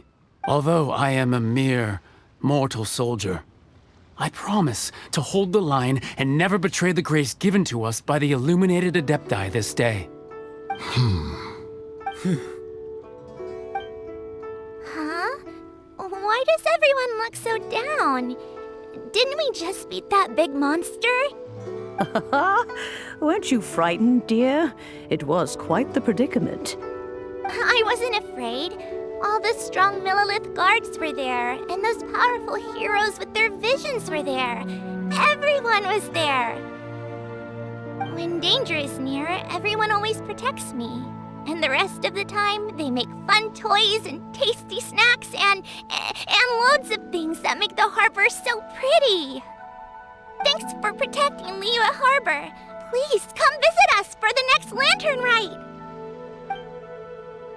Unfortunately, we wouldn't be able to participate. Huh? Because we are Adepti. Oh, okay. It must be hard being an Adeptus. Aww. You see, this is what Liyue is like today. The country of contracts is grateful to the Adepti for their protection, but it is no longer necessary for the city to rely on the Adepti's power to solve every little niggling matter. Although their blood is weak, there is still strength to be found in those we call mortals. The time of contracts between gods and Liyue has long since passed. Now is the time of contracts between Liyue and its people. Seeing the port around us now, it is hard not to feel a bit out of place. Wouldn't you say so, Cloud Retainer? Your line of inquiry is askew. One did not spearhead this expedition to Liyue Harbor. Seems like the Adepti have had a change of heart. Let us return now. Eager to leave, Conqueror of Demons. Yes, one understands what the Conqueror of Demons means. The city of Liyue has changed much after our long separation. One fears that by the time one finally grasps the new contracts of Liyue, you humans would have once again changed the place beyond recognition. Fair enough. Away we shall, and return whence we came.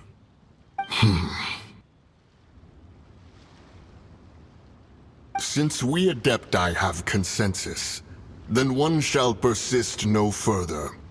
But how will we ensure that the Liyue Qixing will not simply exploit their power once we depart? In my view, that is still a thing to be guarded against. All right, Mooncarver, you needn't worry.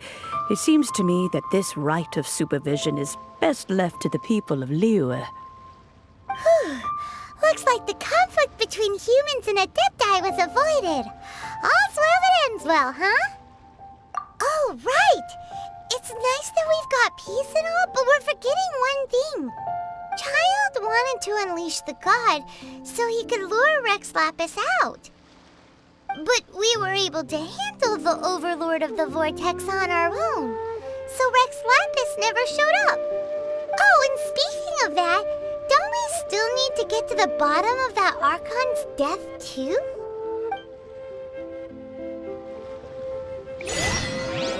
Paimon doesn't get it. But isn't the strongest lead we have the Adepti-less rite of parting that we're organizing? No idea where Zhongli's gone. Let's ask for him at Wangshen Funeral Parlor.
Is there anything I can do for you two?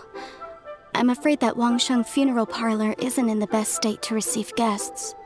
We've come to see Zhongli. Could you please tell him we're here? Unfortunately, Zhongli isn't here at the moment. It seems he went to Northland Bank. Doesn't the Northland Bank belong to the Fatui? Last time we saw Zhongli was before we went to the Golden House. Do you think he doesn't know about the attack on Liyue? Visiting the Fatui at a time like this could only mean more trouble. We had better go and make sure that everything is okay.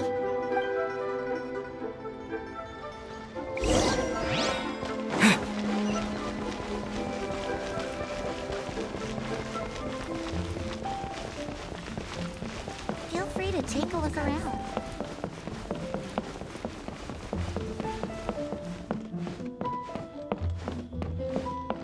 What should I put in my letter?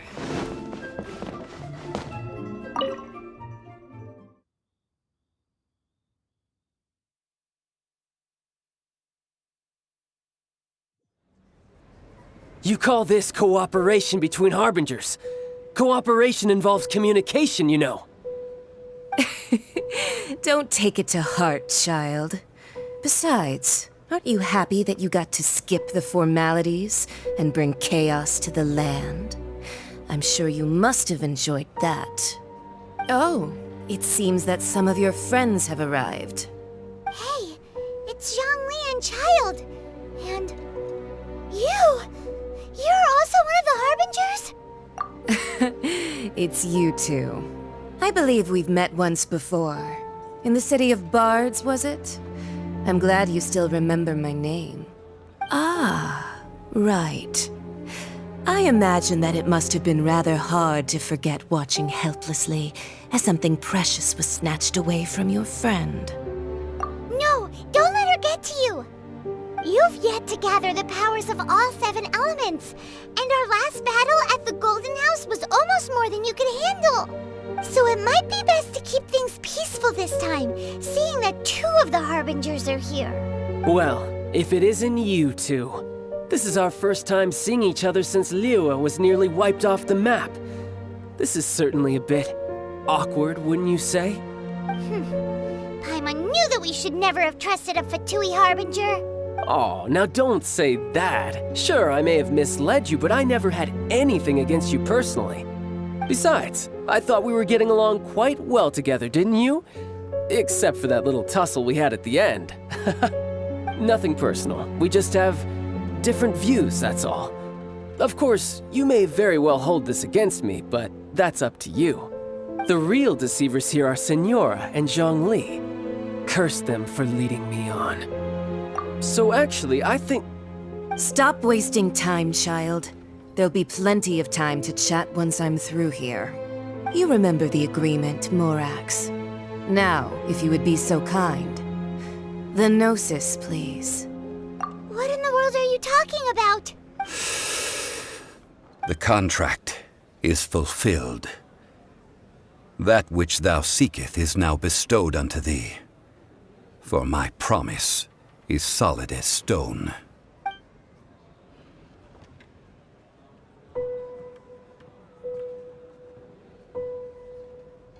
How sanctimonious. What? So you're the Lord of Chiao? No, wait! That's an exciting twist and all, but why give the Gnosis to the Fatui? I do not give it for free. I give it as agreed upon in the contract, for it is a matter solely between the Tsaritsa and I. Yeah, you don't think you went a little bit too far with that whole fake death thing? Everyone was preparing the ceremony for you, and splat! This big dragon falls out of the sky, and all of Liyue goes into an uproar. Talk about a disaster. Gathering all the forces that had been bubbling behind the scenes, and then stirring them together in a pot that was bound to boil over. That's what he wanted to see, am I right? Wait, what? Perhaps it's best that I explain. As you know, I've dwelt upon this world for more than 6,000 years. I witnessed the founding of Liyue, together with the Adepti 3,700 years ago. Even boulders that can withstand whirlpools will erode with the passing of time. I kept convincing myself that cracks had not begun to form, and that the end of my time had not yet come, until one drizzly day, as I was strolling along the harbor, I heard a merchant tell one of his workers, "You've finished your duties. Go ahead and call it a day." I stood motionless among the crowds, asking myself, have I already finished my duties? Oh, Zhongli. But as I began to consider relinquishing my divine role, I soon discovered that many reasons still remained to not hastily depart. Was Liyue, the city I had dwelt in for so long, already prepared to enter its next age? I decided that a test was needed in order to reveal the answer. So I feigned my own death, and gathered the cast of Child, the Adepti, and the Liyue Qixing to play their roles together on the stage that was Liyue. That's right, which is why I continued to safeguard the Gnosis until now. So you mean that if the chaos ever reached the point of no return, you would simply appear and use your divine powers to bring Liyue back under control? Of course, and it would have been all too easy for him too. Just as a child quickly matures after losing their parents, so has Liyue matured when faced with the death of its deity. I was pleasantly surprised with the finale of the show that you all put on. Why, you even deserved an encore. The Adepti deserve the greatest applause, considering their years of seclusion. They hardly recognized the city, yet faced with such a crisis, they exerted the greatest amount of restraint. Not only did they manage to cooperate with the Qixing, but in the end, they even tried to understand the heart of the people. And hats off to the emissary dispatched by the Cryo-Archon to fulfill our contract, Senora. She managed to keep everything she knew in strict confidence, far from the eavesdropping ears of her colleague Child, just as I had requested. All the while, I carried on as Zhongli, and fulfilled the traditions of Liyue in this mortal form. Thank you for walking that path with me, traveler. These things were all a part of my script. The only unforeseen plot twist was the conduct of the Liyue Story. I had expected them to do no more than the Adepti, to come to the defense of Liyue. But when all was said and done, they seized the opportunity to supplant Liyue's divine protectors, and used the subsequent power vacuum left by my death to quickly gain complete control of Liyue. Huh? That doesn't sound good at all! Ha! On the contrary, I think it is excellent. I had always feared that it was too soon for them to take over from me. And it was also that which I longed for the most. As such, this is the best parting gift anyone could have given this god of old. Hey, what about me? Doesn't anyone feel the least bit of remorse for deceiving me? You've practically kept me in the dark! I think that thanks would be more appropriate. You certainly played no small part in all of this, wreaking havoc and turning the city upside down. The Lord of Geo ought to thank you for your performance, if anything. If you hadn't created the pressure of a battle between mortals, Adepti, and a god, the lump of coal resting in the hands of the Geo Archon, Liyue, would never have been able to become a dazzling diamond of a city. Huh? Just whose side are you on, mocking me like that? Are you itching for a fight? Hey, haven't you learned the Liyue saying, don't always call it as you see it? Well then, with the Gnosis in my possession, I have no use for such idle chatter. We should return to Zapoljarny Palace and seek an audience with Her Majesty, the Tsaritsa. Come, child. Fine. I'll meet you there later.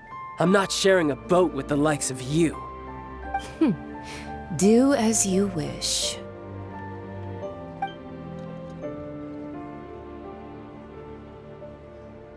Now then, is there anything else you wish to ask me? Right! As Zhongli always told us, a good trade is a fair trade. Paimon has no idea what could be a good trade for a Gnosis. Realistically speaking, there is no such thing. Huh? However, I am the god of contracts. For thousands of years, I have made countless contracts. If the deal was of no benefit, then I certainly would not be inclined to agree to it. My agreement with the Cryo Archon will be the last of my contracts as the Geo Archon. My contract to end all contracts. As for the bargaining chip that the Tsaritsa used to balance the scales, uncover that answer for yourself in your future journeys.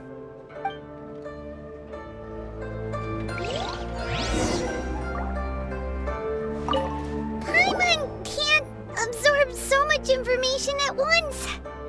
So, Zhongli, what sort of contract did you sign with the Cryo Archon? Paimon's so curious. One of the clauses of our contract was not to divulge any of its contents. Ugh, you're so petty.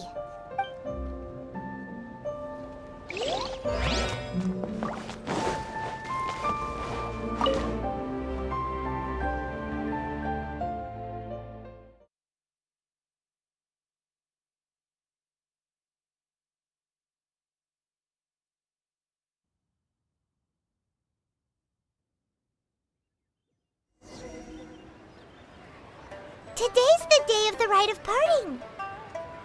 Although the star of the show is fake, we've spent so much time trying to organize it, it would be a real shame not to go there now.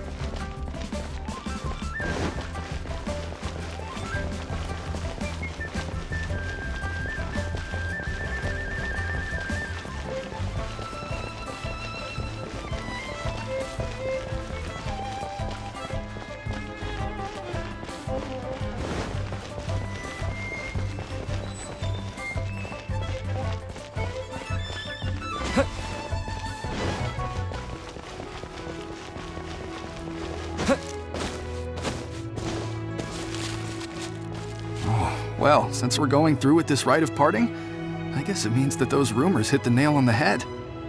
So Rex Lapis is really... But they didn't catch the culprit, did they? Oh, come on. Do you think that the assassin could have been a normal person? You know what I think? I don't think any of the gossip on the streets you hear from those shady types is worth anything. There's only one real possibility in my mind. I've heard that the assassin was that Fatui fellow. Youngish, pretty high in rank. I think they called him Child. The Fatui? They certainly are very suspicious. Who knows what those greedy, crooked folks... Shh! Lower your voice. If the Fatui catch you in their sights, Rex Lapis won't be around to protect you this time.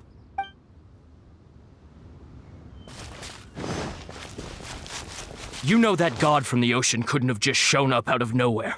I mean, it's been 2,000 years since Rex Lapis subdued it. Yes, and to think that this happened right on the heels of the incident with Rex Lapis, too. Say, do you think the person who assassinated our lord and released that evil god might have been one and the same? Now that you mention it, that's very possible.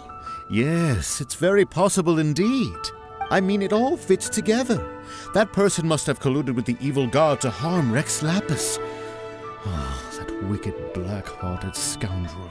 Still, what sort of supernatural prowess must this person possess to be able to do such things?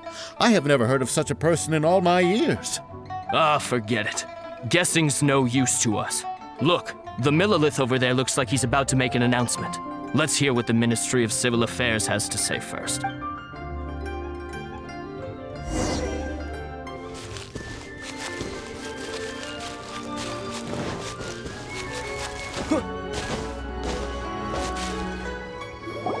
Hear ye all!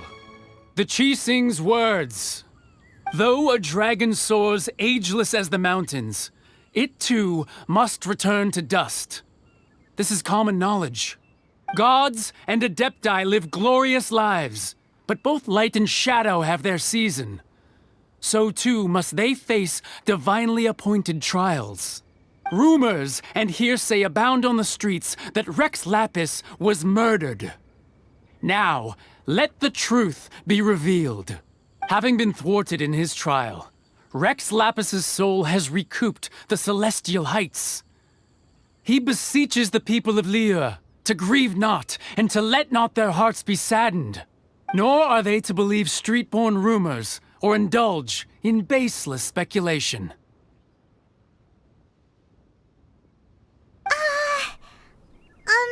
Paimon needs a translation on what the Qixing's announcement said. So that's how they're spinning it. Something feels off. Why would they suddenly give up looking for the murderer? Not to mention how this excuse sounds like something they just made up on the spot. Could the Qixing already have known that Rex Lapis wasn't dead? But Zhongli said that neither they nor the Adepti knew anything. Did Zhongli tell them in secret after his gnosis changed hands? Exactly, right? Ooh, seems like the rite of parting has been going on for a while now. Let's go have a look.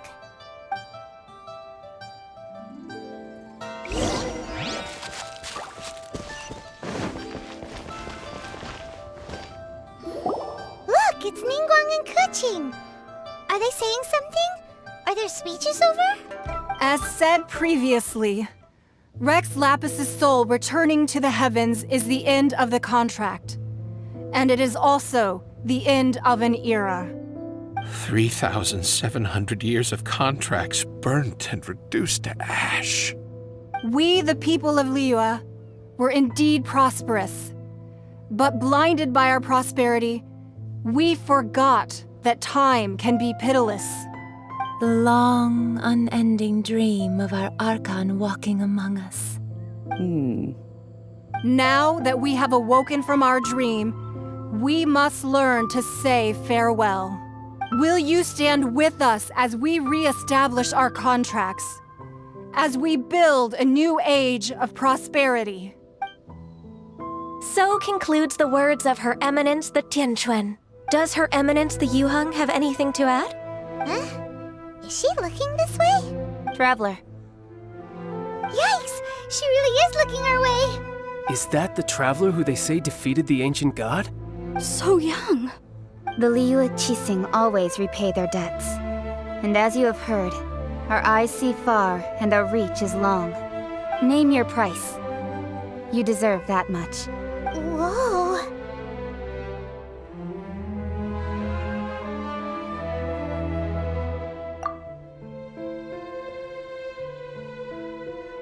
Well, could you help me put up some missing person posters?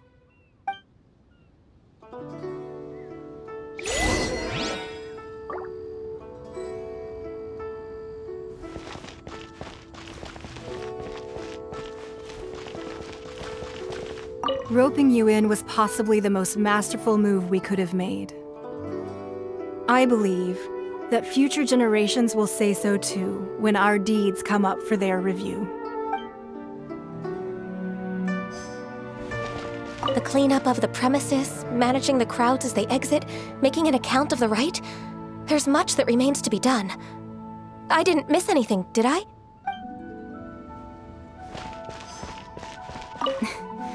Why, you... Were you just trying to look cool earlier, or are you really that selfless? If you were looking for someone, you could have just told me that in private.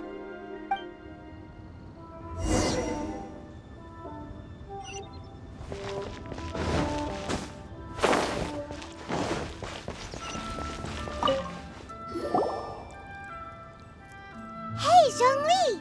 Look at this! Everyone in Liyue is caught up in their emotions, thinking that they'll never see Rex Lapis again. And here you are looking all relaxed. Why would I not feel more at ease after laying down the burden I have borne for 3,700 years?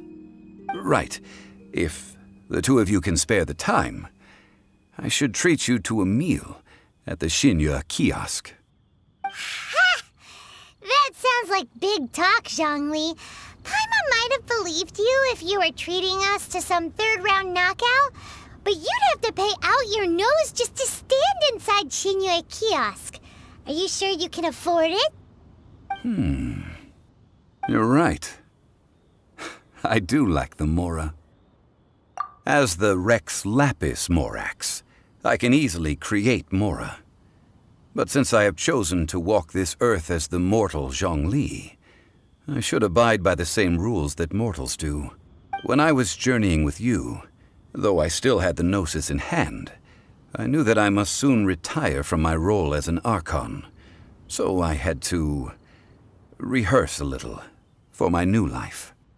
Oh, no wonder! Paimon gets it now. You didn't look at the price tags when we were spending because you've never had to. But since you weren't used to not being able to just make more Mora as and when you wanted to, you had to try becoming a parasite to society who lives off of other people's credit.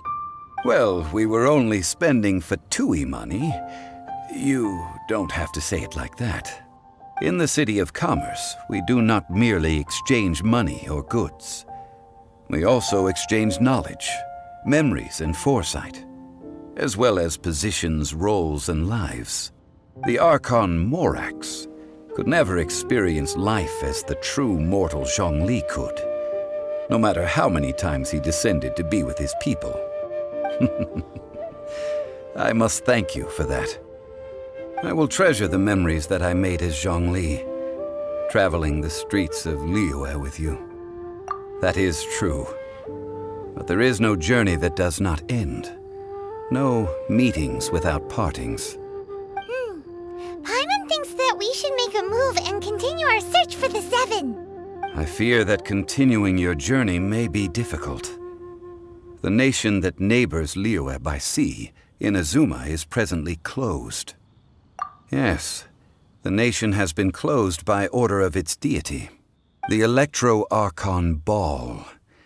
And just as the people of Liyue preferred to call me Rex Lapis, she too goes by another name among locals in Inazuma. Paimon thinks we've heard that one before. Raiden? That is the case. And since Raiden is also the shogun of the Inazuma Bakufu, people call her the Raiden Shogun. That said, though people at the wharf were saying that the situation in Inazuma is very tense, Paimon doesn't remember that always being the case. it wasn't that bad last year. Zhongli, since you're Rex Lapis, shouldn't you know something about what's happening there? Just how did Inazuma become a closed nation? It's because of visions. Visions? When faced with circumstances beyond their control, humans often bemoan their lack of power. But if a person shows true strength of will at a desperate and fateful moment in their life, the gods will look upon them with favor. This is what visions are. Magical foci bestowed upon those who have been acknowledged by the gods. Uh-huh. That's how people in Teyvat see it. But starting from last year, the Raiden Shogun began promulgating the Vision Hunt Decree. Vision Hunt Decree? Yes. It was an order to seize all visions within Inazuma's borders, and to inlay them upon the hands of a statue of the 1,000-armed, 100-eyed god. They want to seize visions. But why? Aren't visions blessings from the gods? I should think that in the Raiden Shogun's eyes, it is precisely because they are divine blessings that they should be under the sole dominion of divinity. Whoa, that's harsh. The Anemo Archon is the god of freedom, and the Geo Archon is the god of contracts. For her part, the Raiden Shogun is the god of eternity. It seems as though she has finally decided to eliminate any unstable elements that could pose a threat to her eternal realm. The fact that even I, the oldest of the seven, have now passed away, will only strengthen her resolve to pursue eternity. Knowing her, she must have again quoted that adage she is most fond of when proclaiming that decree to her people. 7 ideals for 7 gods, and of these, eternity is nearest unto heaven. All right then. Was there anything else you wished to know? Ah, that was a good one. Failing a divine trial. How they came up with that excuse, I will never know. That said, the reason why the Qixing were so eager to resolve the incident and stop pursuing the culprit was indeed because they received news in secret that Rex Lapis was not dead. I hinted as much to the Adepti as well. How did I accomplish that, you ask?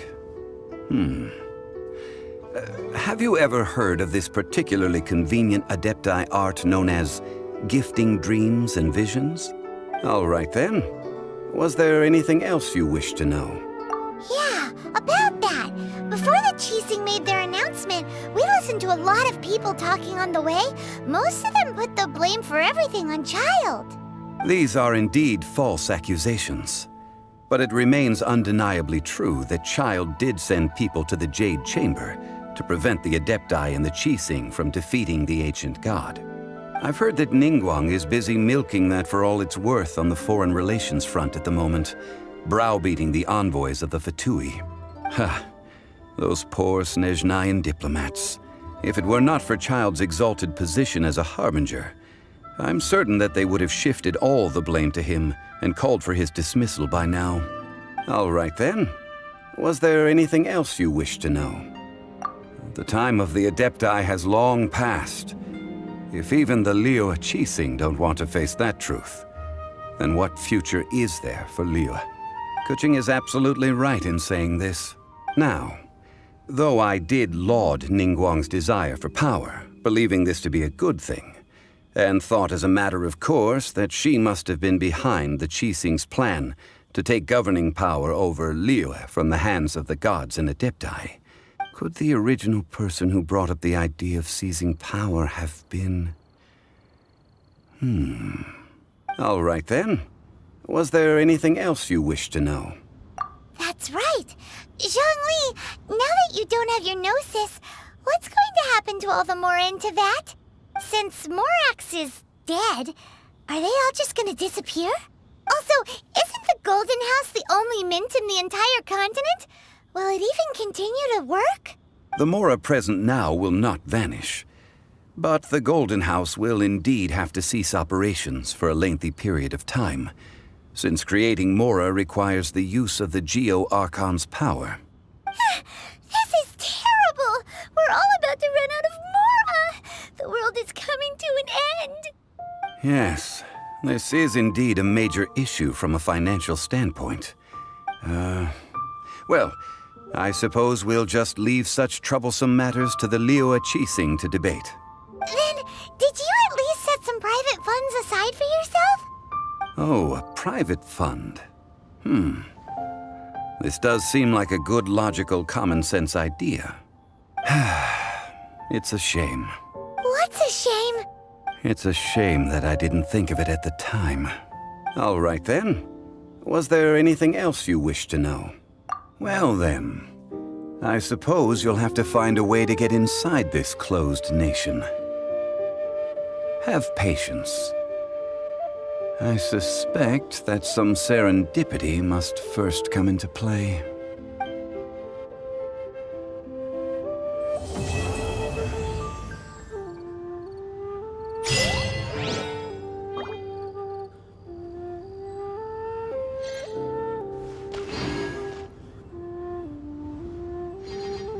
All right then. Was there anything else you... Well then.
Rose wells up inside of me.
Nice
and spicy.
Amber, reporting.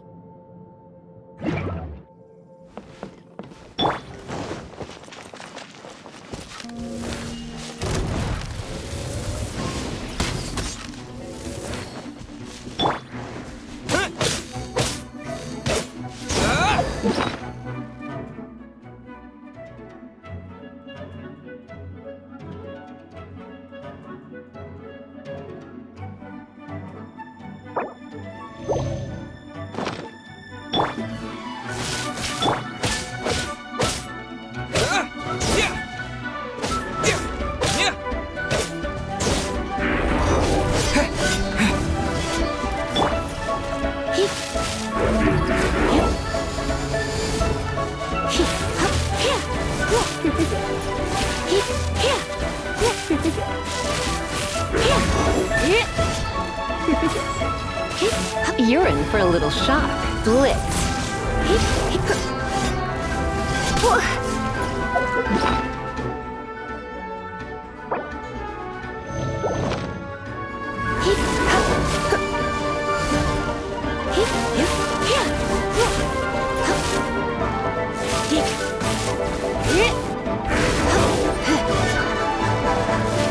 Come a little closer.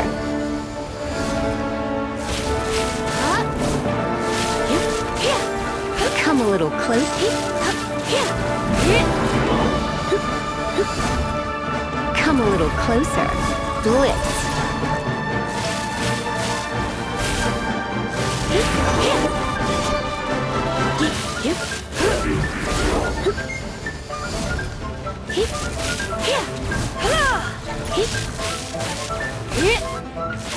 Come a little closer. Come a little closer. Come a little closer. You've been a naughty boy.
Bet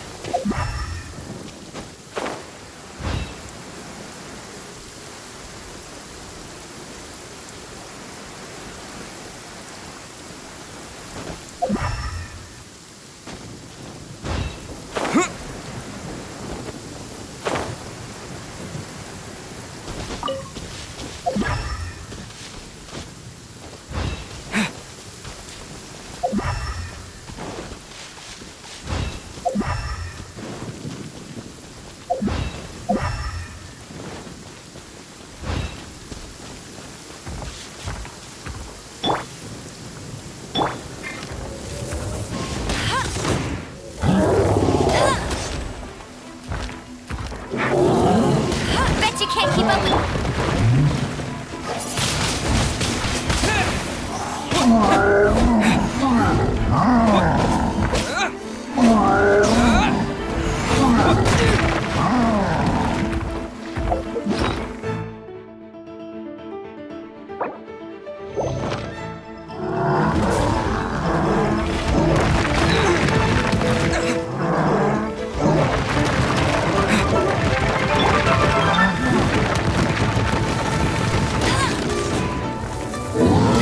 I'll race you there!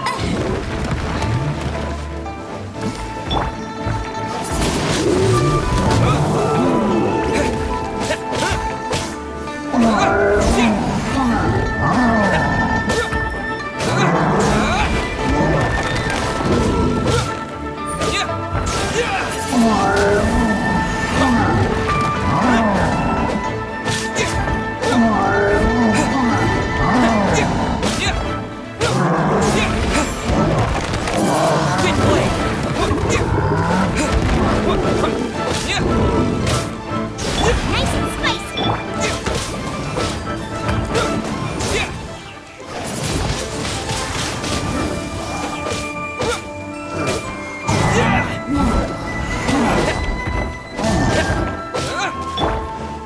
Booba, get them!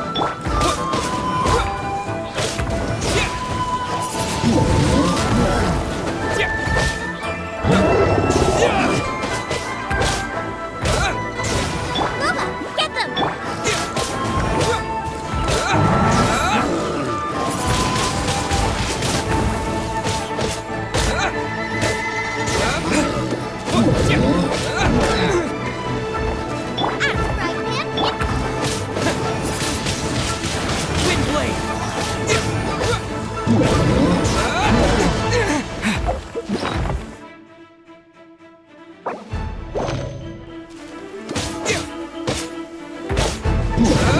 Nice and spicy!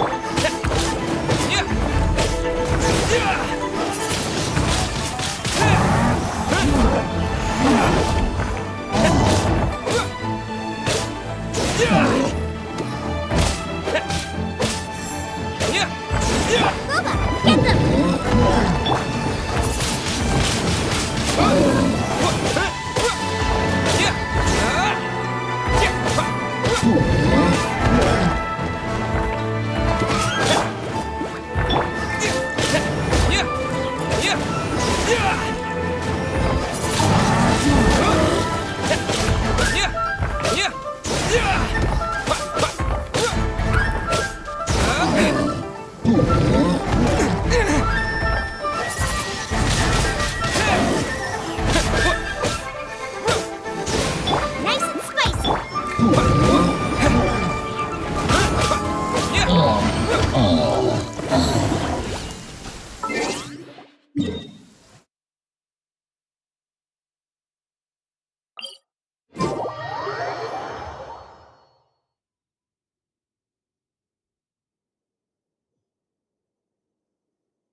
Mondstadt welcomes you.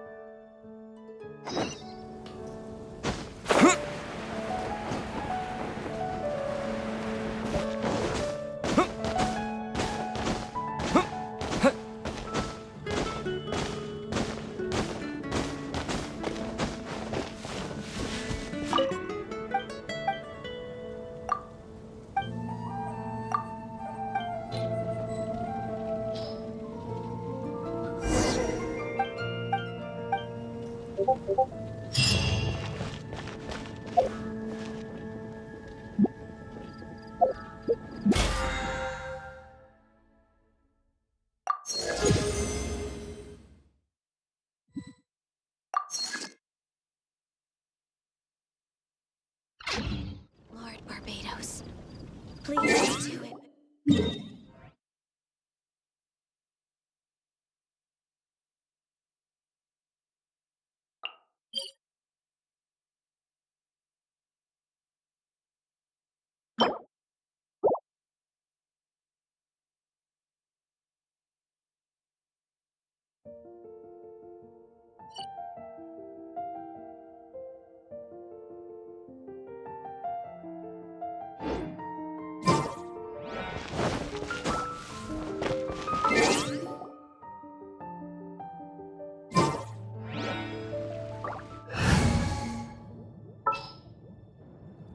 Wish me luck!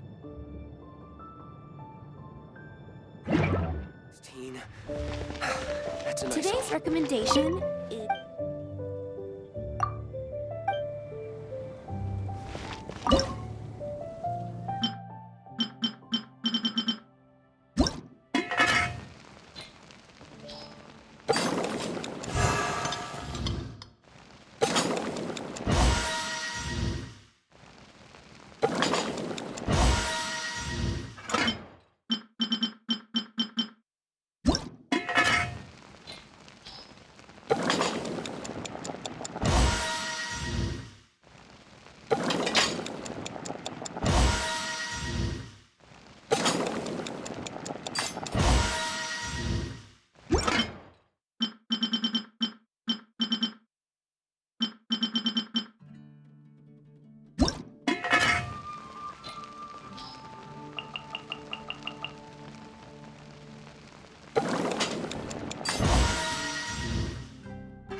State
your business here.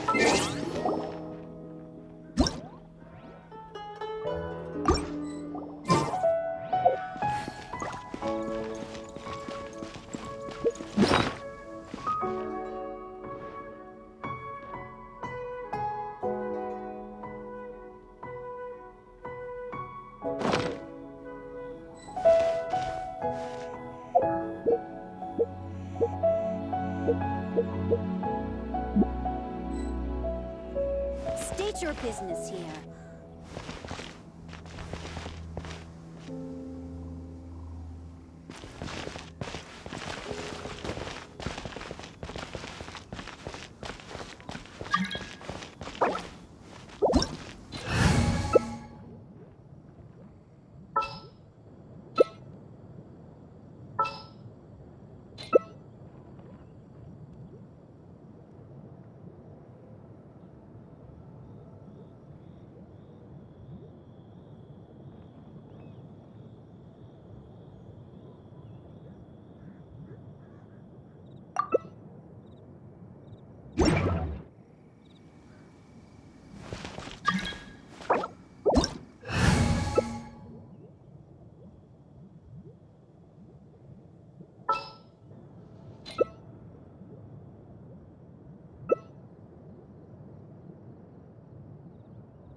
Opportunity is quite hard to come by. Well then, amuse me. Surrender is a valid option.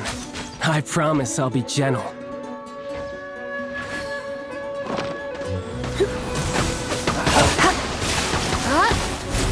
Come a little closer. You're in for a little shock. Come a little closer. Passable effort. You've been a naughty Time. boy. Cowering already? Try not to enjoy this too much.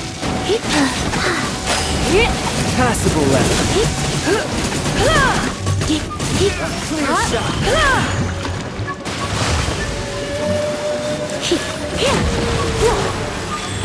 Let's play!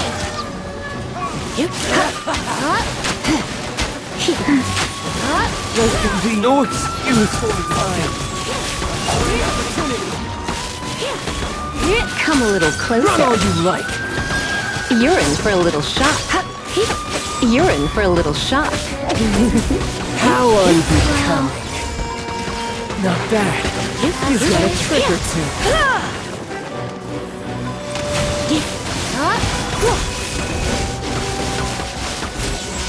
Right!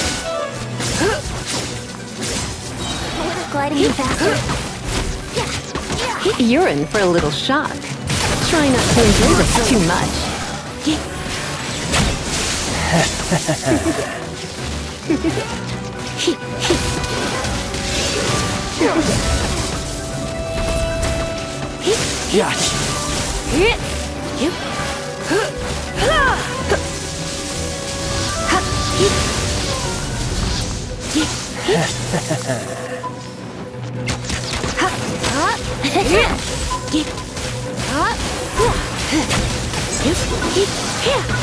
Come a little closer.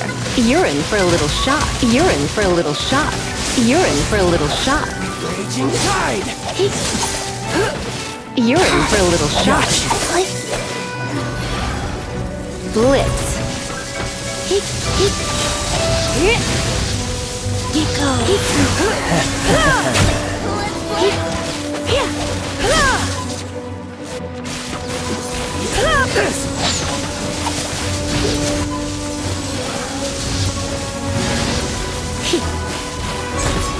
You're in for a little. Don't be such a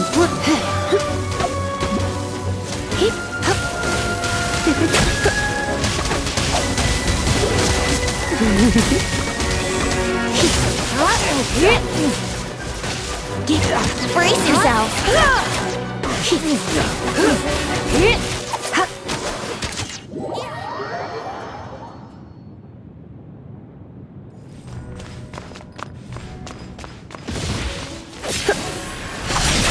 Try not to enjoy this too much.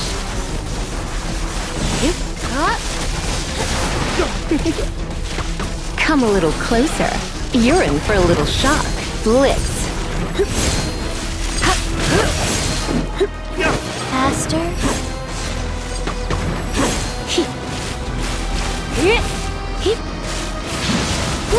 Let me sleep a while.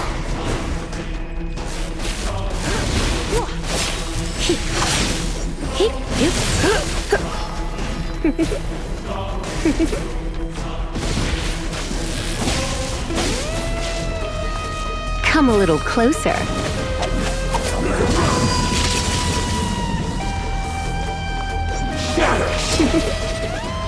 Come a little closer. Blitz.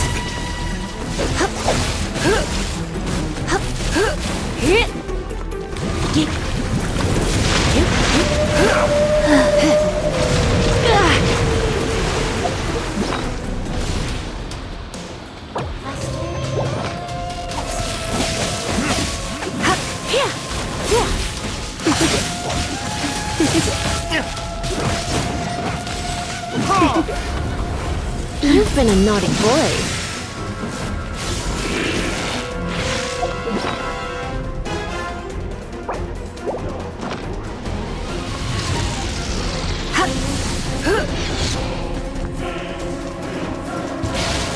Don't want to be sealed back up. Come a little closer. Die. Come a little closer. Come a little closer. You've been a naughty boy. Surrender and be gentle.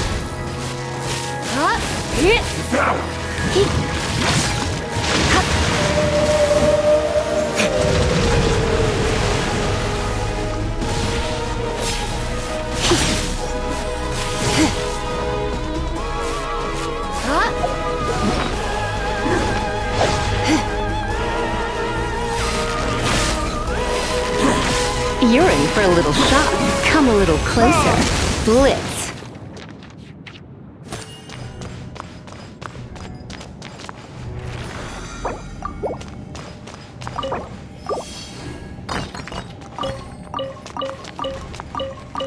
Faster.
State your business here.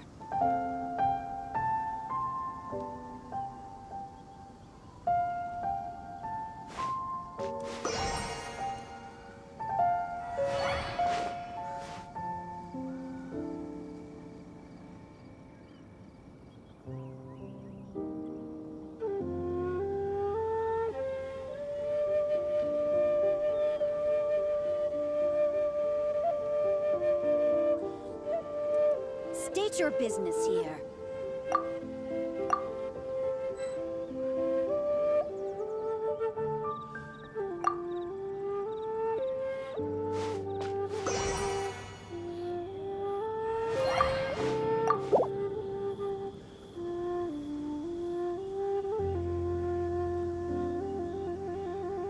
State your business here.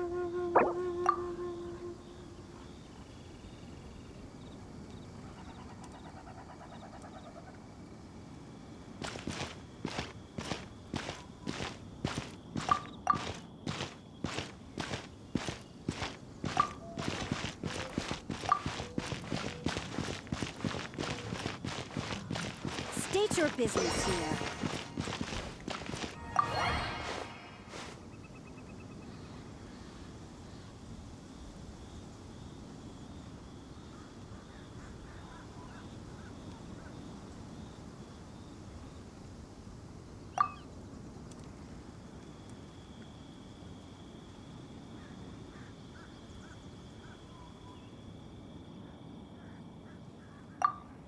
State your business here.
Here!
Leave it to me.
I'll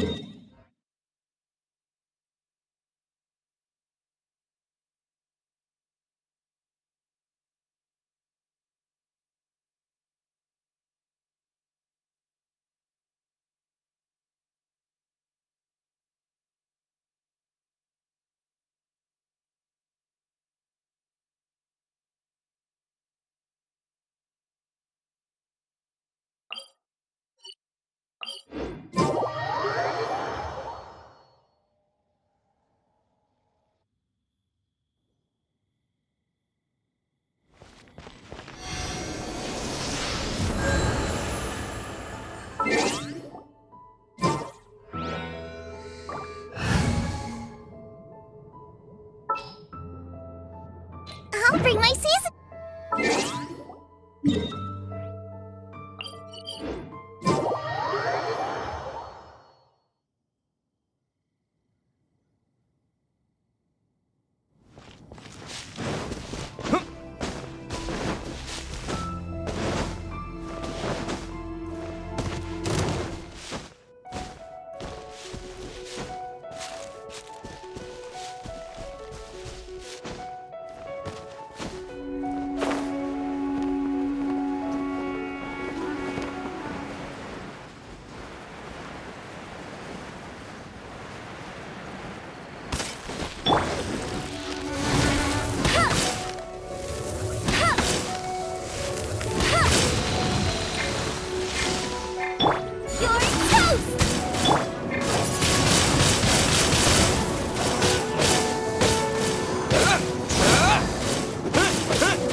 I'll keep an eye on you. I'll take care of it.